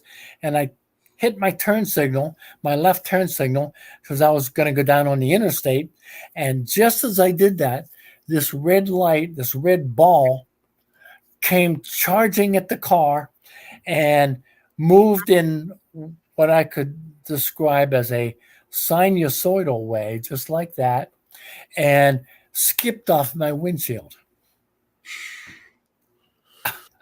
Now I'm going 60 miles an hour towards this, and this thing came at me at some incredible speed, maneuvering, and skipped off my windshield. Wow. Yeah. Yeah, that's crazy. That is crazy. So what is that? So what do you think? So what do you think the reason for that is? Why do you think it was? Yeah, I don't get what the reason for that would be. What do you think? I think that what they did was, I promised to write about them. And as I was completing a book, they gave me a little reward, and I wrote about it. That's nice. That's nice. So you also, so with that, that was the third book. And then we talked about going interstellar. Yeah. You also have one that was UFOs, Earthquakes and UFOs. And I'm in earthquake country here in California. What's the basis around that book, and what did you discover writing that book? Okay. That book, that was the hardest book I've ever done. And the reason it was so difficult is because I tried to utilize the research that that I had already done and compiled on my maps to prove that when an earthquake was occurring, that there was a bunch of sightings around where those earthquakes were occurring. So I thought, oh, this is going to be simple. I already have the UFO sightings. So what I'll do is just go into the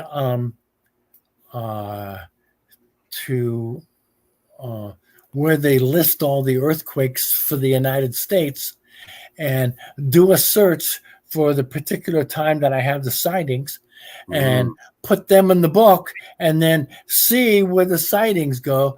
And what I expected to have is approximately 80% or so, that with each earthquake, larger earthquake above 4.5, with each larger earthquake, I'd have a collection of sightings. Well, that didn't work out so well. I couldn't prove that there was a bunch of UFO sightings around earthquakes. Okay. So the premise that I started the book on had nothing to do with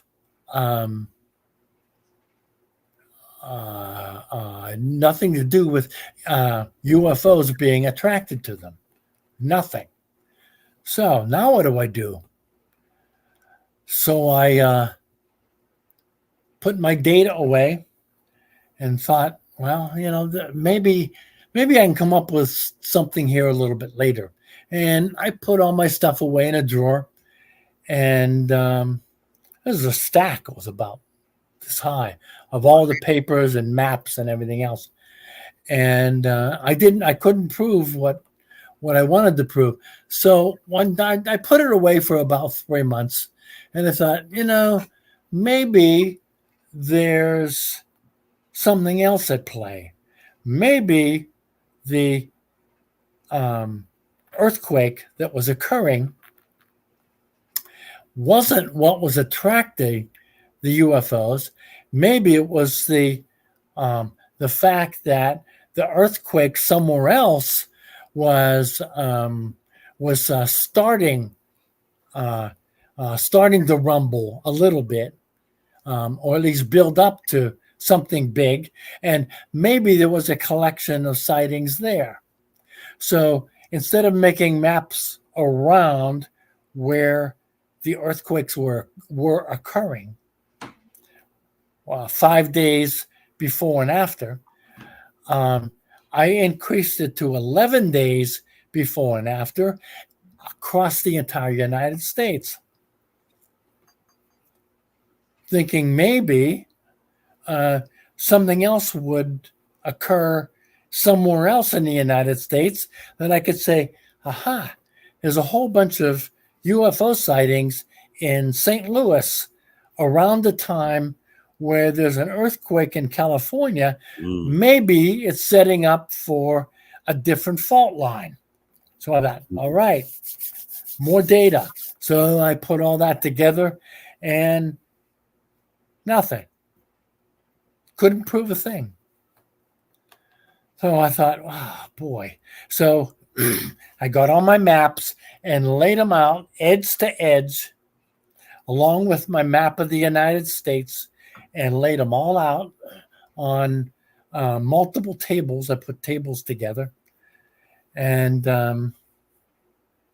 thinking that maybe when I walked by it sometime that I would see a pattern. Again, this would be the forensic pattern research, and I was looking for that pattern. Well, I had about 4 weeks, and my wife was starting to give me grief about taking up all the table space with all of my maps. Yeah. And so what happened was my dog was barking to go outside, so I went over and let her out, and then came back in the kitchen to look at the maps. And as I walked up to the maps, I stood at the doorway looking at the maps from a different angle. And all of a sudden, I saw these horizontal rows where there were sightings in and around varying places in the United States, but had nothing to do with earthquakes. So I had to come up with a reason. Why were these ships going back and forth over the same areas? One of the other things I figured was going over back and forth over the same areas was it would be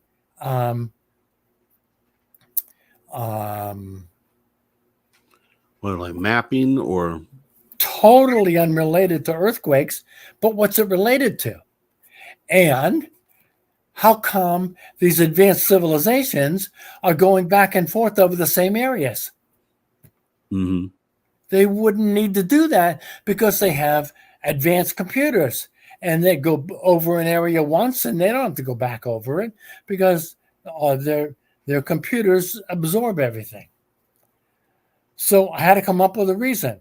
The only thing that I could come up with is the reason that the reason that they were going back and forth over the same place is the planet was changing. Okay. The rivers weren't changing. The people on the planets were changing. The people were starting to increase their vibration. Okay. That was the only thing that was happening that I could say were changing on a regular basis. So this thing where we're trying to ascend to a different level, going on the 5D, they were mapping it. Wow. So that's what I proved in the earthquakes and UFOs.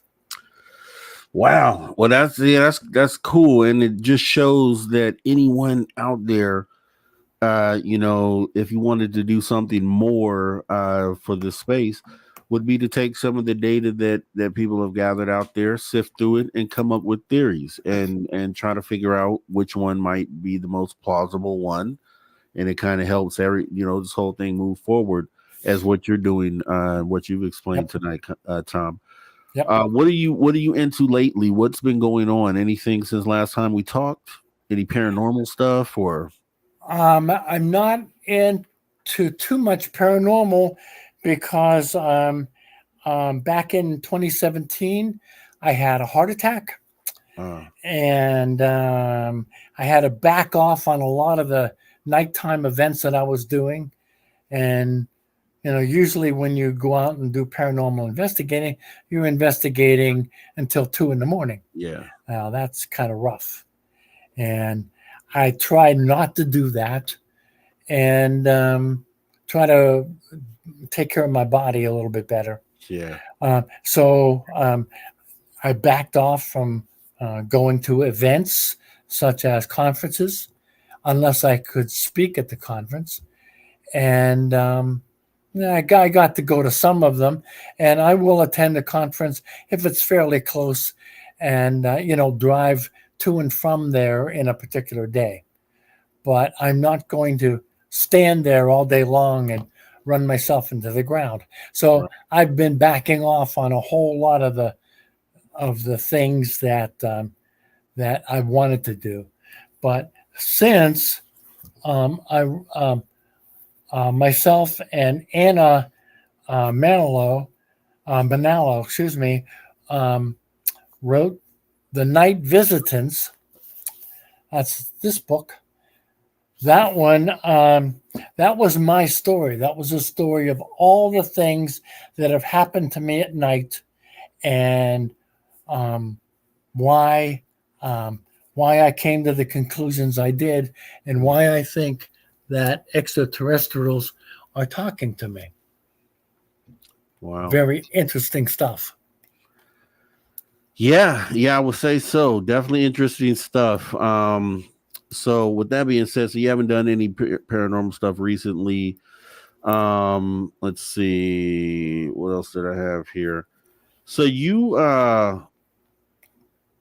worked at Honeywell for 42 years? Well, I worked at Honeywell for 36 years and worked in the Navy in electronics for 6. Wow. Okay. How does that experience help you out in the research that you do now? Right now, not much. Not a lot, because I'm not working with electronics. But what it did do was help me tremendously when I was writing Going Interstellar. That was all technical, and I was able to grab that and run with it and talk about all these technical things. And it also helped me in being able to explain the physics a lot better. Okay, great. So are you working on any new books now? I know you have 5 right now. Yeah. Let's see, 1, 2, 3, 4, 5. No, I have 6 now. 6. What's the 6th one? Night Visitants. Okay. So that one. Book. Yeah, that was number 6. That one came out last year. Okay. And I'm considering a book now, trying to get together a good outline, and possibly try to get together with Susan Hill. Susan. Yes, definitely. And sit and write with her and collaborate on a book about God. Yeah. And so I guess what would be the perspective on that, since we have a few minutes left? Yeah. One of the things that I woke up with in the morning after my travels was a description of what God was and who God was.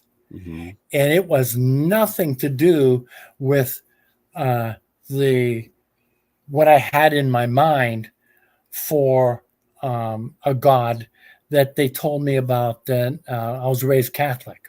It had nothing to do with it. It wasn't even close. And their description of God, it was so big that we can't even wrap our head around how to describe what God is. Right. It's so big. It's just it's so huge. And that's what they tried to tell me, and gave me the impression that maybe they wanted me to write about it. Yeah, there is that.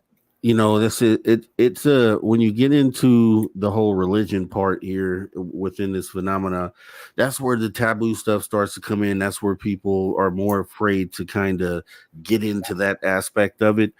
And I noticed in the national news when they talk about these private meetings, these skiffs that they go into, a lot of these people are starting to, or have always believed, that this extraterrestrial thing has a religious tone to it. And I would always try, when I would hear that, I would try to figure out, well, in what way? Like, how are these things now angels and demons versus extraterrestrial? Like, what is the real outlook on that? And it'd be good to have someone kind of go into that. Okay. There, what the extraterrestrials have is not a religious tone. They have a spiritual tone. And it's quite different from what we on Earth think is a religious approach. We compartmentalize everything within our religious teachings, and we aren't really allowed to look outside of that without permission. And each religion tries to keep their own compartments available so that it doesn't infringe on another religion. Right. What ET does is their religions don't exist. They look at God as one. Okay. They are part of that God. Right. And so there aren't necessarily, for them, it's not necessarily stories attached to a belief or ideal. It's just the fact that there is this higher entity, which we'll call God or whatever you want to call it, that is the creator. However you want to look at it, whatever religion you come from, I think everyone agrees that the one thing is there is something higher than us that has created this, and attach whatever name you want to that. But yep, definitely, God is the number one thing that they think about, and when they discuss anything with us, they will discuss it from the viewpoint of we are all one. Yeah, meaning we're all God. Well, that's an awesome concept. I'm interested in seeing where that goes. And yeah, you're right. Previous guest we had on here, Susan Hill, had her here a couple times now. So you guys are good friends. It'd be cool, and you're going to work on that together. It'd be cool to get you guys back on the show together, maybe to discuss that. How do you feel about that? I love it. Love it. Susan and I have been talking a lot. And she's doing a lot of work now. She's still of work age. I'm not. And we can't get our time to work together on something. So I suppose when she has her downtime for selling, that we are going to try to collaborate and get something going. and then set goals for each of us so that we can go out on our own and not have to work with each other. Right. Yeah. Awesome. I'm glad that we have someone like you, curating evidence, putting evidence together, taking the evidence that's out there, which I think a lot more people should do, and come up with your own theories on what you think is going on. I mean, because that's really all we're doing when we have these conversations, is putting our best theories out there, and hopefully some of these things stick. So what do you have going on, Tom, that you want to let everybody know about? Where can they find you? Okay, well, I have a few conferences that I'm going to be heading towards. My son is going to be doing the one conference in Gettysburg, PA, and that is at the end of this month. Let's see, what's the name of that? The Gettysburg Bash. That is for the good of the military. Okay. And all of their proceeds go to military. And then I'll be at New Jersey Paranormal, which is probably one of the biggest paranormal fairs I have ever seen. And it is just loaded with people. They'll pack in 10,000 people to walk through that school. It is just incredible. Yeah. Never seen anything like it. That's huge. But I will be there for Saturday for that one. It's too much for 2 days for me. But and then I have a couple of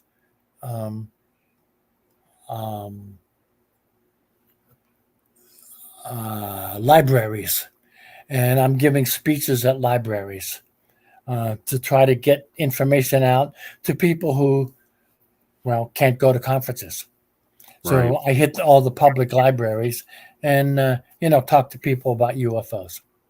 That's awesome too. That is another awesome thing. And then again, another idea for something that someone else out there could do. Going to your local library and maybe holding a weekly or monthly thing, like Tom's mentioning here. That's awesome information there. So appreciate you coming in, and glad that you're out there doing that sort of work, helping humanity get that much closer to where we need to go. Appreciate you coming in. I got to get you back. And when I do, let's try to do it. If you guys are working on the project, we'll talk more about that behind the scenes. Okay. All right, Tom. Have a good rest of your night. Sounds great. Thanks for coming in. I enjoyed you, and you have a great rest of your night, and have a great week as well. Thanks for having me, Rob, and say hi to all your friends in chat. Definitely. You have a great rest of your night, Tom Conwell, ladies and gentlemen. We will be right back here in just a moment. We're going to take a pause for the calls and get ready to jump into hour 3 tonight, which we should be having our guy Travis Moose to. So we'll see. We'll have to wait and see if we get the magic guy to show up tonight. Conversations that move the needle. Conversations that move the needle. You're listening to After Hours with Mr. Rob G on the only place where you can own the night. Spaced Out Radio. Spaced Out Radio. You've tuned your dial to the right frequency.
All right, everyone. Welcome back to Spaced Out Radio after hour number 3. We're almost home. We're in the home stretch right here, heading around third, going home. And we're going to get into some really good stuff this hour. So I'm glad you stuck around. I'm glad you came in with us and hung out for the Saturdays after hours. Space travelers, you guys already space traveling. Consider taking the next step. Join the club. That's right. You can join the Spaced Out Radio Space Travelers Club for as little as $5 by joining our Patreon. Consider doing that, please, por favor, as we go ahead and get ready to bring in our guy right here, the man that you see the bottom of the screen, the guy we always love to talk to on a Saturday, and that's none other than Mr. Travis Mustus. Travis, how are you? How are you, sir? There we go. Hey, Yeah. It's good to be back. A long Good to be time. back. That's right. That's right. Glad to have you back, man. And what have you been up to lately, man? What's been going on? Oh, I've been so busy. I just it's been so busy that I lost track of time. And yeah, like I said, I've been getting a lot done with both of my, projects and jobs and things that are going on in life. And like I said, I got a long week of, it looks like work week training kind of deal. And yeah, it's like I said, it's moving forward. Everything, all the projects and stuff. I can't give away too much on the tougher subjects right now. And I should say with what we're doing. And I should say we'll give more information on that when the time is right. And but other than that, though, like I said, in between all this and work, and you know, I got, like I said, I've been just repairing a lot of vehicles and stuff around the house and stuff. Fix the truck and a couple other things, and I got a nice car going and stuff. So I'm happy about that. And yeah, I got my book here, the new book. So there it is, folks. The Pasquale Musta. So Wichita. Let me bring you up. Let me bring you up here. Go ahead, show it up. The Buffalo Warriors, the tale of the last great war. So check that out, folks. There it is. Yes. Yeah. You guys got to do that. Fully illustrated, fully colored. Like every pretty much every page has like colored illustrations on this, and it's like I said, it's awesome. It's tons of wild, like it's like I said, it's a war, it's humanity versus the robots, and it's epic. It's an epic tale, like I said. So it's available on Amazon.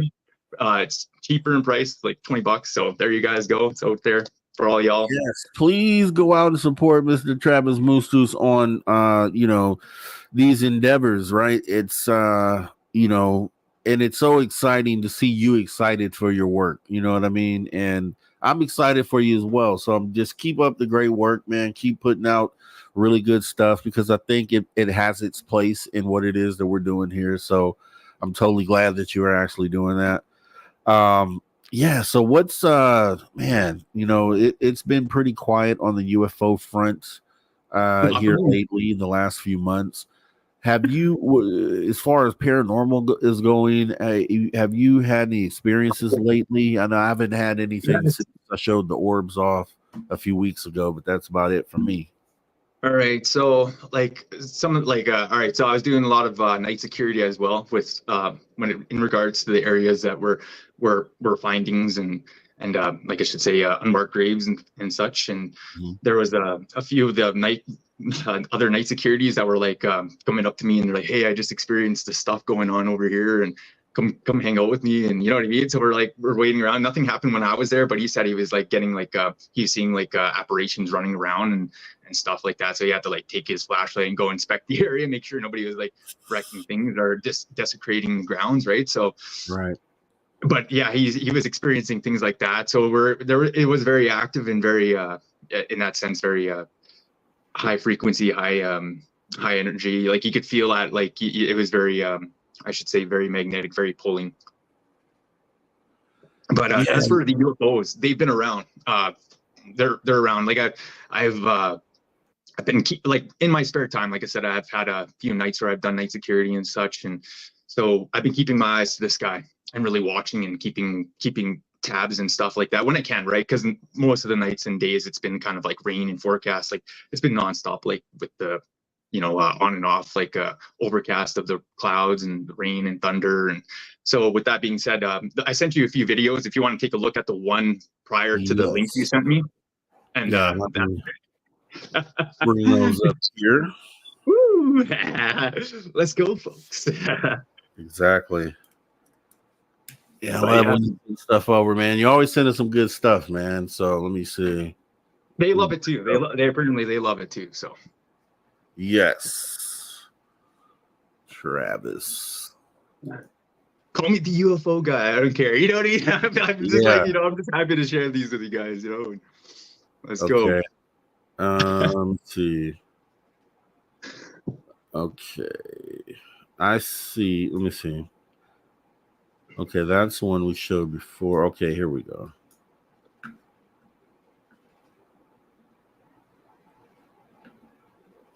And this was like I believe this one it was like the end of last month, towards the end of June, when we're taking the break. We're just like, started our first couple of weekends off. Yeah. Okay. Let me bring this up. I was trying to see, because at first it looked like it was a blank video, but I see there are things in it. Let me see here. Yeah. All right. Everybody go leave a like right now. Go leave a like on this video. Please go. Yeah, let's do that. Please go put a like on the video if you haven't already, which you should have. If you haven't already, please go ahead, hit the like button. Hit the like button. Let's take one moment. We're going to patiently wait. We're not going to show anything yet. Please, if you have not hit the like button, just right now, take a moment, go ahead and hit that like button, and then let's go ahead and continue with the show. Appreciate you. You see, okay, here it is. All right, and let me play it. Which I'll point out some things here. So these are the things right here. If you guys can't see, and you can see that's drifting. That's crazy. Right here. And where's the other one? It's gone.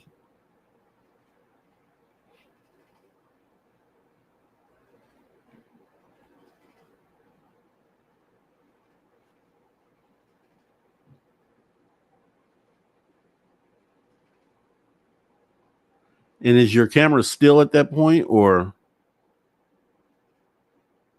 Yeah. All right. So what ends up happening is my camera ends up, so I'm following it, and then my camera ends up getting shut off towards the end. Like it actually shuts my camera down from like continuing to video it. So it was like one of those ones that I just like laugh, and I'm like, yeah, it shut my camera down. Cause even when I zoomed out, it was just still like a blank screen, black screen. So, but yeah, so like, but this one was pretty cool.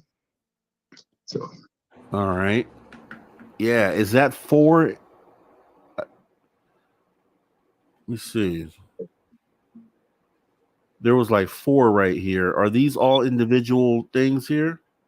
Just the ones that are stationary are stars in the background. Okay, And so, so that's for reference, so you guys could see how that the ship is traveling across. And, okay. Yeah, that's why I do that. Yeah. But yeah, you can see it clearly moving, and it's like I said, it's moving a faster pace than any satellites are like high up in the atmosphere. Like you can barely get them on camera, and they're moving slow. And this thing was like down pretty low orbit, and kind of, you know, it was like I said, it was going by, and this one was going from south to north, which is kind of like the opposite of my usual catches, like towards and how this and how they've been usually flying. You know what I mean? So it's pretty cool. Okay, and there were some other ones you sent, right? I saw. Yeah, the next one. So this one's a little bit more recent. Okay, Yeah, that was the ghost picture. Yeah. So okay, back one more. One more. This one, yeah. So that's a tower there. Sorry, a satellite tower on the side with the red light above it. But then you can see the ship moving in the background, and you could see it like you can actually see this one kind of like start to go up and down a little bit, and kind of like, and it has this like, I think it went to the next video. Okay, go back. Oh no, this is it. So just keep watching this one, and you'll see this. You'll see I zoom in on it and how bright it gets, and I follow it, and you can literally see it like it has this like path where it starts to and I get to 100 zoom on it, and that's like as best as I can get it, 100 times zoom there with that, and you can see it literally like start to like kind of as I zoom out, you can see it start to like, it has its like little up and down kind of wave of flight. But that is bananas. And just for reference, what is that red light down there? Oh, that's a top of a tower, satellite tower. So it's just like, so no helicopter flies into that, right? So oh, got it. Yeah. Okay, this is crazy. And you can see it like it flies by. It's so awesome because like it's pretty clear. It's very clear. And so this is the object, right? Yeah. And those are stars that it just passed by. Yeah. For reference, that's cruising past. Yeah. So you could see that stationary stars versus what's happening there, right? Yeah. So it's a nice long video. It's like a 2-minute long video. And then it flies off and it disappears. And like I said, I can no longer see it after that point when I even try to zoom in and stuff, and it's gone. So that's some good stuff, Travis. That's some good stuff, right, buddy. All right. And then the next one, I called it out so you can play with the audio, because the next one I called it out, man, and it showed for all of us. Like I was like, yeah, this is for us to see here, because This, you get a good response, man. It's rare on occasion, you know what I mean? So this is it. I'm like looking at the sky and I'm like, all right, so we're gonna get a flash here from the Galactic Federation. So if you want to, you can literally turn on the audio here, and it's like, yeah, it should be up. Okay. Hopefully we get a beautiful light up. Come on, Galactic Federation, show us your presence.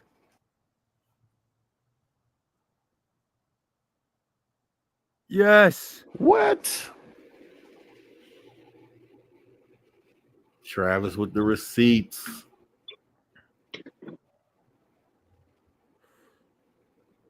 Folks. You watch that video to yourself there later, Rob. Just kidding.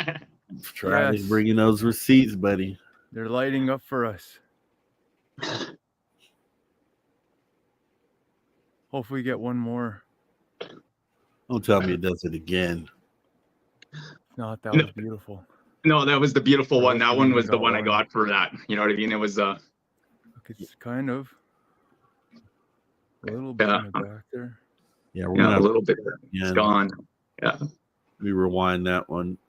Please do. Show everybody. Large flash. Hopefully it flashes again. Yeah. Because I was getting a lot of activity that night, right?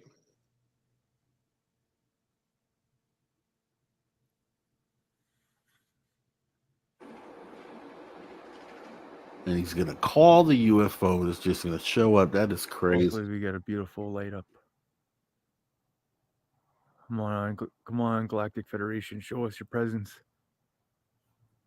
And this is for everyone here, like, watching. Yes.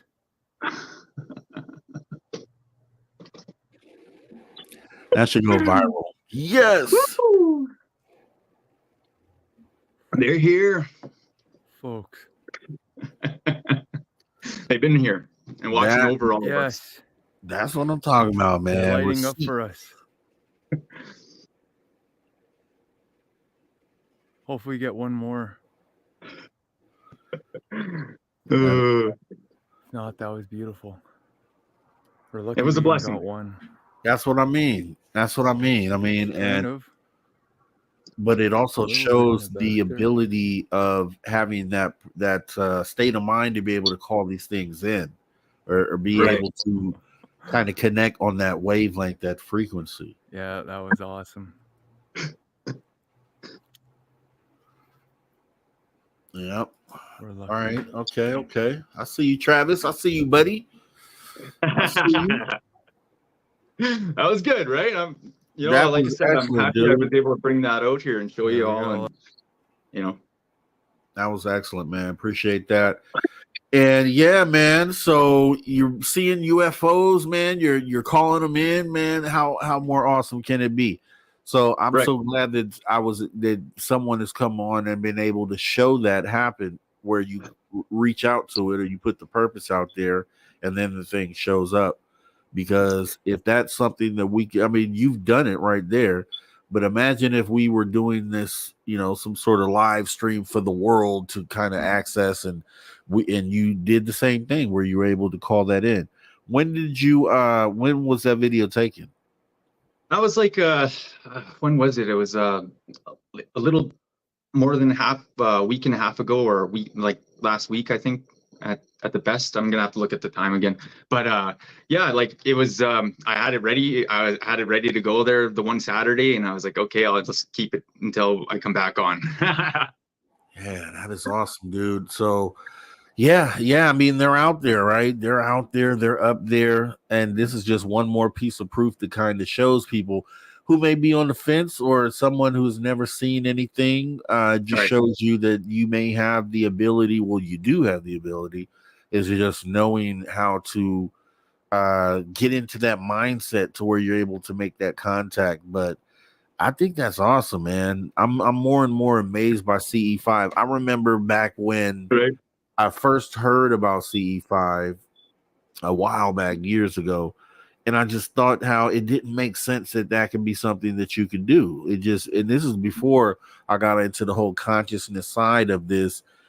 Obviously learning about the consciousness and how that connects and how that works opens you up to realizing that CE5 is definitely something that you can do.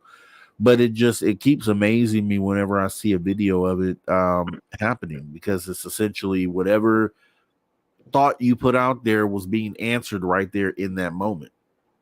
Yeah, it was the CE5, and just like how it's like a deep connection with the universe, and just putting that out there. And it was every time I get one, it's a very unique time. You get that, it's definitely a very unique energy that flows around, and how it's like a very connective force, that just kind of, you just all of a sudden you just feel that connection to the certain part of the like the sky, or like it's like the universe that's like calling to you, right? And there's one moment it happened. I didn't get this one on camera because it was so, like, it just caught me off guard. And it was like towards the south, and all of a sudden there was this, like, it was like a triangle formation of these three. It was a triangle formation of three orbs, and they were all orange. And I was like, whoa, okay, is that a star formation? I'm just going to take a picture of this, because that doesn't sit right with me at this moment. So then I go to grab my phone and pull it out, and they're gone. And I'm like, it was some, they were just like, like trying to pose as a star formation. Didn't think I'd catch on, but that's the message too, right? That's the other message, which is take a picture first and figure it out later. Just like you're grabbing your camera in the moment, like you're supposed to do. And just like you said, is this a star formation? Well, I'm just going to take a picture of it. That's the mindset that people should have out there, because you never know. Just like you said, then you look at it and it's gone. So it's like, fleeting moments. Yeah, it was like it was really that. It was a fleeting moment, and then I look back and I'm like, oh, it was such a good formation too. Like, it was so bright, and it was so picture perfect, right? And it was just that energy and everything. It was a moment, and then just pull up the camera and they're gone. It was just hilarious. Like, I still get a good laugh out of it. You know what I mean? Like, they just knew it was gonna be taken, right? The photo.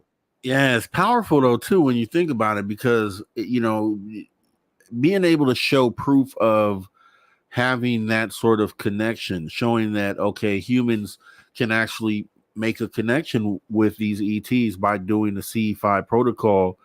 It just, when you realize that, it's like, okay, anybody can go out there and do it, right? So if you have the right mindset, or you can get into that headspace where, through meditation or whatever methods you may use to kind of put you there to be able to make that contact, that this is something that you can literally go out there and do at any time. And this is what I hear from more and more, CE5 people who do CE5, and apparently my camera went out on me here. So go ahead and talk, Trav, while I get this worked out.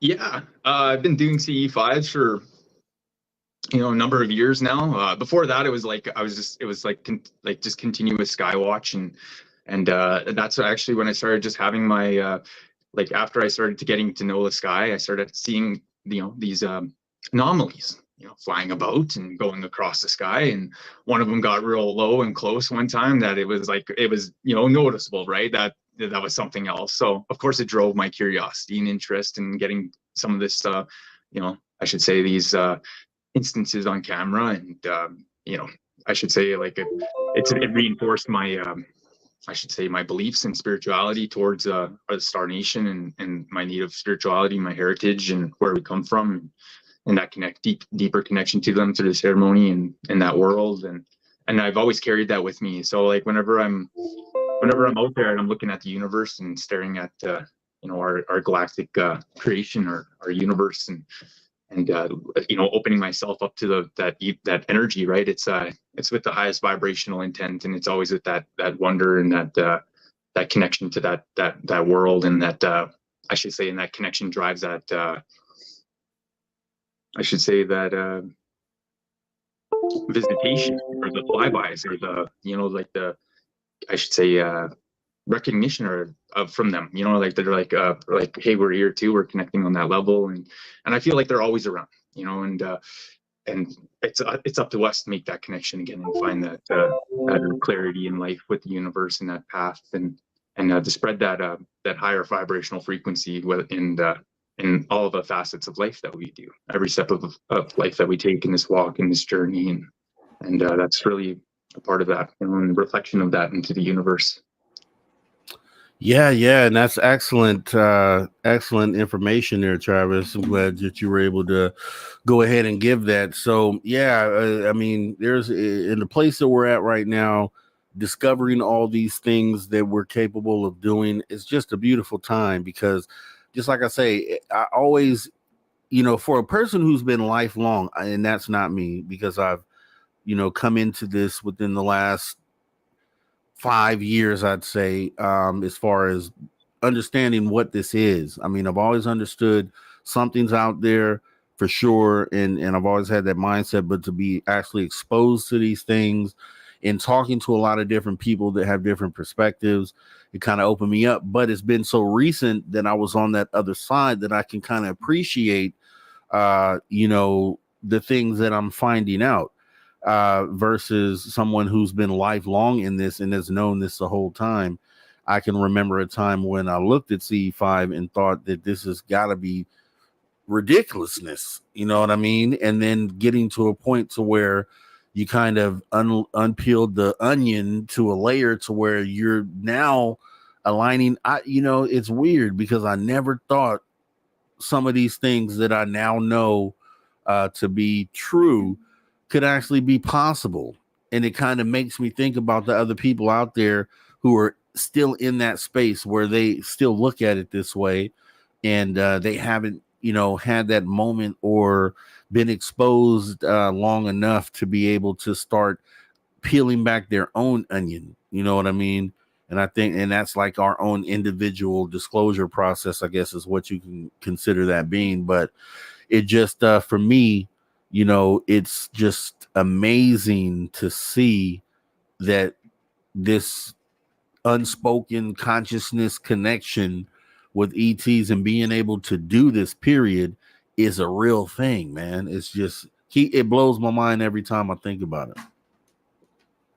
Right. And it, for me, every time that, I do see crafts and I do see these different, shapes in them, or I do figure out more information, or I get more different kind of like, trajectories and how they fly and, or different formations and things. It always amazes me, and it's, for me, that's just part of like the whole, it's just keeps to, like you said, it opens up that, the layers, right? And then every layer reveals some more little bit of that information and more of it's just the beauty of the crafts, right? Of the universe. And, like I said, the connection of the universe and that understanding, the knowledge all comes with it, right? So it's wonderful.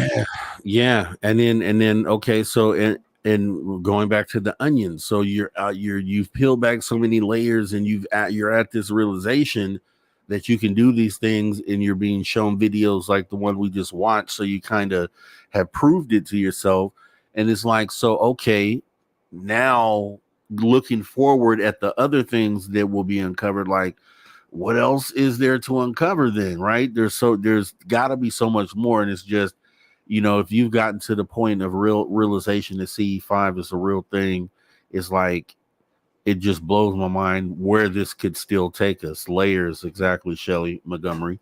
And welcome, Shelley Montgomery. There's a lot of people came in since I said the names earlier, and I just kind of want to make sure I shout them out. So Shelley, thanks for coming in. Dead Fish Cheese Spread, thanks for coming in. Warden Dragon, Country Carpenter, let's see, Bomber, Christine, Kira, Susan Place, and Sierra, Philip Blair, Grandmaster UV. So everybody else who's joined since earlier, is that we had a lot of people come in late. Appreciate you guys showing up. And yeah, so it's crazy where this could go, right? Because once we get disclosure, once we're on the other side, and we've had that enlightenment, and we've tapped into these abilities, these secret abilities that we have, it's like that can't be the end. There still has to be more to go. And it's like imagining what that more is, you know what I mean? It's what keeps me like excited and just like because I see things happening for humanity, and I see us being awakened like slowly but surely, and it's like it's crazy to go on this trip. Great time to be alive.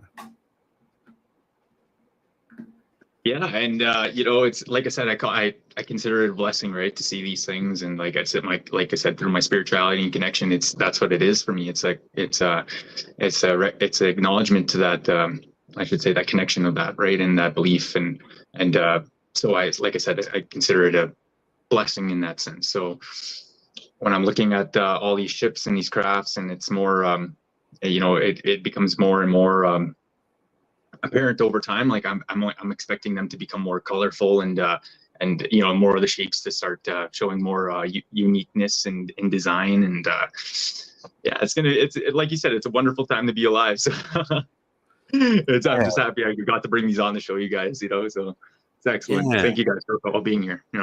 And just thinking about, because if you look like on the small scale, this is just something happening to us right now in this time, right? And we know it's a big moment, but think about afterwards. Think about on the other side of this, once disclosure has hit and is long and gone in the past, where we have been into this new ideal that we're in, as far as humanity goes, and the generations that come after us, how they'll look back on this moment. Like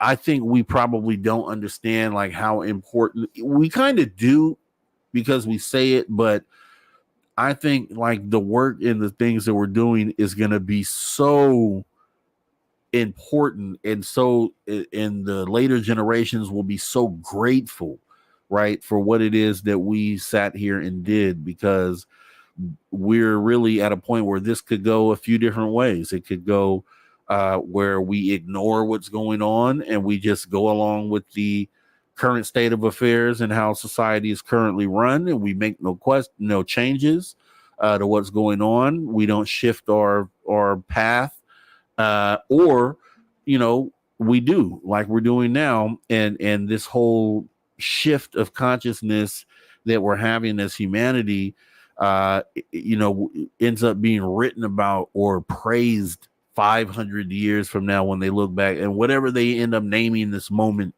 because they'll name this moment something in the future. But it's amazing that we're being allowed basically to play a part in it. And that's why I say it's important for anybody who can do anything. Just like we talked to our guest Tom Conwell tonight, and one of the things that he said is he does these meetings at the local library where he kind of talks to people about the phenomena and kind of opens people's eyes to that. And I thought that was actually a really great thing that anybody could do. It's like a book club or anything else that you might have, just taking some time out of your day, to gather up a few people and kind of do something to help spread the word. And I think it's people that do things like that are really helping move the needle. You know what I mean? Yes, yeah, like that's cool. Like that he was mentioning that he had certain little talk groups that he was able to spread the information and word that's like excellent. Any like bit of that, right, is a good work and effort towards it, right, and expressing that and opening up the topic to people that might find that medium of I should say setting to be a better way of entering into the subject, I should say. But exactly. Yeah. So but like what we're doing on here, like you said, is great importance too, right? And then people can come back and see this video, or like I said, I saved it specifically for tonight. I didn't share it on any other media or anything. I saved it to present here because I felt like it's the better place for it. We appreciate that too. And yeah, it's the collective movement. Really, it's what everyone is doing individually, and that's why I say anything you can do would help and matters, right? Even if it's just adding your story to the database of stories that we have, so we can kind of build a bigger picture of what is going on. But I think the reward won't be realized until probably long after we're gone, as far as how important it was even the small things that we're doing right now. So it's like it should show everyone out there that, you know, regardless if you think your what you may consider your small story, that it you know, it still is very important to the overall subject and where it is we're trying to get here. And let's see. Shelley Montgomery had a question for Travis. Travis question: Dark shadows say it's just two darting. Do you get that?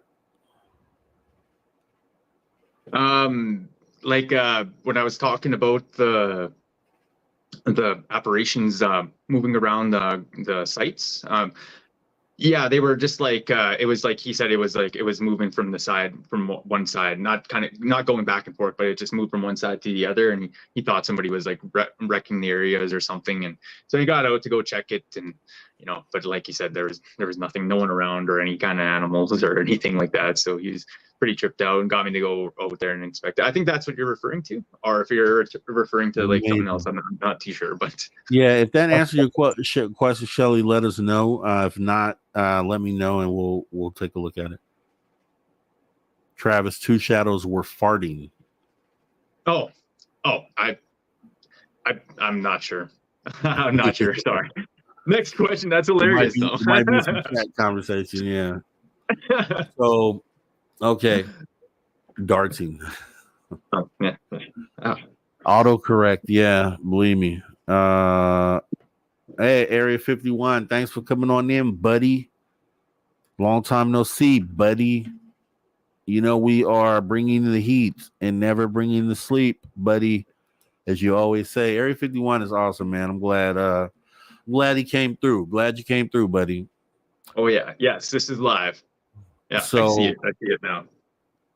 So yeah, it's just like I was saying, it's very important time that we're in, and it just, for me, it just, every time I sit and think about it, like, it motivates me to get up and do the next thing. I mean, really, you know, my focus has always been humanity first. And that's my whole approach to this, is like the things that we do has to move the needle for humanity, or it just doesn't matter. And I'll keep it the truth. Like the intent has to be there, that what you're doing is to help move this thing forward. And you know, I'm just glad to see and glad to talk to different people that are doing exactly that, right? And you're doing the same thing, bringing the things you brought forward. You probably, for a lot of people, with the video that we just showed, it was probably the first time some people have seen that we really do have the ability to call out the craft and call them in. Like, they probably heard about it, but they've never seen it. So being able to bring that receipt to the table is a really awesome thing, and really helps move it forward for a lot of people. You know what I mean? Yes. Yeah. Like for me, that was, you know, it was I wanted to share it here and make sure, like, it's part of that, like you said, it's part of that moving the needle forward. And for my people, it was always that it was a revelation that we eventually, you know, return and join back with the sky world beings and be a part of that next level of existence and evolution of humanity, and we'd evolve into that level of existence. So it was like they would come back and help us evolve and elevate our technologies and you know, go to that next level. So it's going to be, like I said, it's part of that process eventually in time, right? So it's like, you know, I feel like this, you know, moment in time in the universe is meant to be, and to be here and share it was a pleasure. And you know, bringing forward all this, like, you know, I brought a number of videos now, but you know, to be here and like you said, show that the reality of it, right, is a blessing in itself. So I'm so thankful for everyone here that got to be here in this time and got to share this moment. You know, and the thing that messes with me about this is that even though that this is something that we're seeing, and we're in a lot of, like tonight, we're showing CE5, an example of CE5. So it just blows my mind that the national media, right, that they don't pay attention to stuff like this, because it would seem that if I was investigating or wanting to prove something or disprove something, that I would go to the sources to kind of figure out what's going on. And while doing that, if I'm presented with things that have receipts to them that show that these things are real and true, that this would be something that would make the news, right? And I just think, the stuff that does get covered on UFOs and ufology are just more of, I heard someone say this, or so I know someone that did this, versus, hey, look at all the receipts that we have, right? Because if you're really trying to make this issue something to bring to the table to show everyone that this is real, I would think that these would be the receipts that they would show. A clip from this show where we had someone who showed CE5, or we have someone who showed a shadow person, and these things that have receipts to them, that I understand the reason why, they try to separate evidence as far as only accepting evidence from like things that came from military cameras or different vantage points. But at the same time, if they did take a moment to kind of look at the evidence that regular people are bringing forward, that we might get to the point where, we may expedite the process of bringing this news to everyone around the world, right? And kind of confirming for a lot of people some of the things that they may have thought or felt, right? So I don't know. What do you think about that?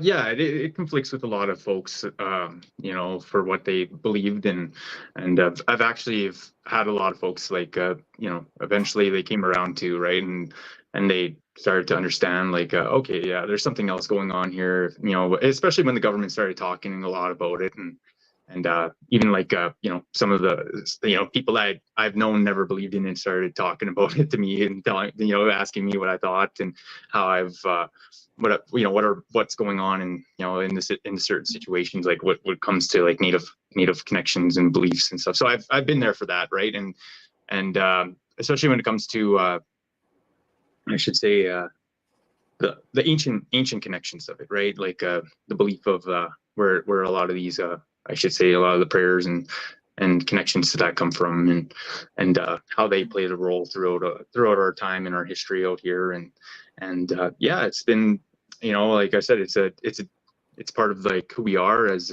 my culture, my people, and like I should say, our tribe, the Neo-Wak, and that's where we're, like, I should say, our beliefs come from, and our connections to the sky and stars. And so, for us, it's been day one. We've always thought that way, and grew up that way, and felt that way about, the sky beings, the star spirits, and it's been that guidance from them that we still are here today, and that we still thrive in our ways, in our spirituality, in our connections to the universe and the lands and the animals and the elements, I should say. So, but I just wanted to say that, and but like for the people out there, like that are looking at this and they're trying to figure out all this information, and I'm just letting them know that it's a process. It's a process throughout life and time, and people will find the information that they need to help them figure out that puzzle that's going on within themselves. And that's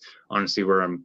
If I lend a helping hand to that with these videos, and I'm happy that I did that, and if I lend a helping hand to the whole subject of the UFO phenomenon with what knowledge and videos and things that I have, I'm happy to do that too, right? And for me, it's been a part of us, though. Like I should say, the Native people and the Neo-Wak, and it's like I said, it's for us, it's been the day one kind of thing. So we're pretty. It's nothing new to us, but I'm happy to share this information with you guys and make it a reality for us out there, because it is a reality for us here, and my people. Yeah. And it's it's an art, just like we always say, there's an archive here. When you think about what that means, that means a lot of curated data, a lot of curated stories and curated evidence that people have brought forward on different episodes that we've had here. And I've always said that to Travis, not Travis, but Preston Dennett, as far as all the data that he has captured. And literally you can go there and sit there for hours and go through all sorts of great data that he's kind of put together and maybe given some theories on. And then that's the next stage of it. But just having a place to be able to go to kind of sift through different stories, scenarios, and evidence that has been presented on this subject. And that's why I always say, like, disclosure, there is no reason to wait for the government, because they probably have the actual craft, the physical craft. They probably have the physical beings.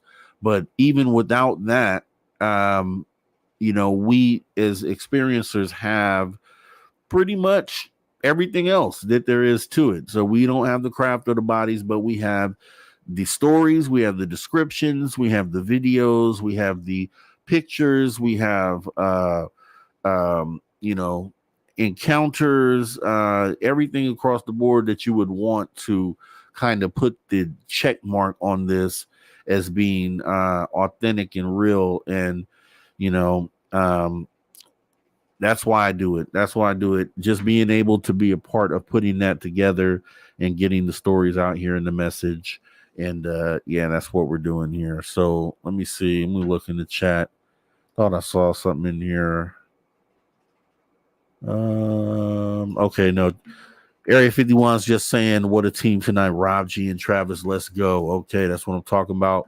It's always great when we have Travis on, guys. You already know that. Travis brings receipts when he has them, and also just a great wealth of knowledge and perspective, when it comes to being able to take what we talk about and then see it from a native perspective. It's just invaluable, and it's something that is going to also be one of the things that helps us understand what it is that we're dealing with. Yeah, good thing you mentioned when I can, because, like I said, I've been dealing with just different weather patterns. This year has been a lot more rain than usual, so I get a lot of overcast. So when it's nice outside and I get the chance to be out there and just, watching and observing and like I said, opening up that pathway through the mind and through the heart and connecting with that silence in between. And so it's like, when I get that chance, it's a blessing in itself. And when I can get a video, or if it's allowed, right, like obviously that time they showed presence for us, like, because that was my intention, was like I wanted to bring that here for us to see and show everybody the reality of that, right? And so like when I got that, I was like, oh, what a blessing, like, thank you so much. Like, I was so happy that I got that for all of us to see. And it was awesome, right? And so look, they're saying in the chat, Bomber saying it's the moose deuce juice, and Death Sheep Spread saying the moose deuce is loose. Yeah, and Area 51, Robin Trav, you bring the heat, never the sleep, and that's exactly what I was saying earlier. That's Area 51 has coined that phrase, so I steal it from them occasionally, and so. That's awesome, and just glad that we could do this, because like I said, it's all about moving the needle. That's why I do it. Each conversation should do that, or if it doesn't, maybe you should look at what you're doing, like, and take a different approach, because people's time is valuable, and I think when it comes down to being a part of disclosure, the first question I asked, and when I came into this space, I would talk to a few different hosts of different shows, and I would ask them, first thing would be like, what is your idea of post disclosure? Do you have a plan for post disclosure? Like, or trying to figure out what the focus was, like what the person's real focus, like, why are you doing this? Are you doing this just for notoriety? Are you doing this for to have a cool place to hang out, or are you really, or are you doing it for the people? You know what I mean? Are you doing it for your descendants and the people that come down the line? Because I think that's the mindset and perspective that you should have, being that this is so one of the most important moments in humanity's history, and what it's going to mean for humanity going forward. Like your intent, you should have a real genuine intent on wanting to progress the narrative. There we go. Yes, that's what it's about. That's what it's about. I 100% agree with that, and that's the whole goal here in that sense. So. Yeah. Which is why we make a great team, man, and which is why this is always something that people look forward to and get enlightened by. A lot of people enjoy the conversations that we have, and then getting, we'll come off hour 1 and 2 of having a deep conversation about whatever we're talking about, and then being able to bring you in on hour 3 and then get your unique perspective on the conversation is always awesome to be able to do. And it's definitely something that helps, man. So keep the good work up, man. And what do you got going on this week? Anything you want to tell us about? Like I said, I've been very busy. I got a lot of different kind of like work week training to go to in terms of like archival evidence and things like that. So I've been it's another step to that, and so that's where I'm going to be going with that. And I got the book out, so I've been proud to be selling that, and everybody's been giving me great reviews on that, and I'm so happy that the project's done. So the whole story's there. For everyone to go enjoy. The Mars Bug Wars, right down to the Pascoawi Mustas, the Buffalo Warriors, the the tale of the last great war. So go check it out. Thank you so much, everybody. And like I said, when I can get more and bring more on, I'm more than happy to. And like I said, I'm being here tonight and showing you guys all the excellent videos and footage. I'm going to continue to keep my eyes out there and surveilling the skies, and if I get lucky enough or blessed to see it and bring it back for you all, I will. And thank you so much for tonight, and thank you for this moment in time, Rob, and everyone out there watching Space Out Radio, all the fans and viewers out there. Thank you for leaving the likes, and it was what an excellent time, dude. I'm glad to be back. Yeah, exactly. And I thank you, man. I really do appreciate you coming in and doing what you do.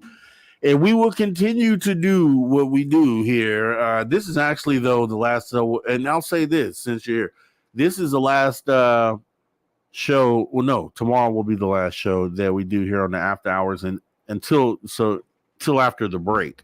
So the next After Hours show won't be for till about August 10th or something like that, right? So we'll kind of be off for a while. So I'll be seeing you soon, though, Travis. We'll be talking the whole time, man. So, but then we'll be back in full effect for the After Hours on the other end of the break, man. So I'll say that to you before we go. All right, to the adventures in between then and now, and from now and then, right? So, yes, sir. Yes. I guess that's all for now, everyone. Examaga, take care out there, and love and light to everyone out there. Connect with the universe on the highest frequencies, and open that wonder to the universe, and have that experience. That's right. Travis Musus, everyone. Thanks for coming, man. Talk to you soon. Yes. Take care, Rob. Later. All right, yeah, guys. So, so this weekend is our break, as you know, for Space Out Radio starts next Friday, or this coming Friday, however you want to look at it. And then so we won't be back on. It'll be from July 20th until August the 5th will be the first day that we're back, which is on a Monday. So what is that? 5th, 6th, 7th, 8th, 9th, so like the 10th of August, that'll be when we'll get the first After Hours show on the other side of the break. So make sure you tune in today and tomorrow and get this good After Hours in, because we won't see it for a few weeks here, and I'll end up missing you guys during that time, as myself and Dave Scott and Lee and Jackson, others behind the scenes, go ahead and get things situated and come back with a bang, like we're going to do. Make a few tweaks and changes. Will officially be After Hours will officially be going on to radio after that as well. So the format that we have here will change, maybe just a little bit, but not much. And we'll see where that new journey takes us, guys. And Christine, I do appreciate that happy belated birthday. Had an awesome time for my birthday. Another year older, you know, whenever you have a birthday, you always have a moment where you think about things and, you know, where things are.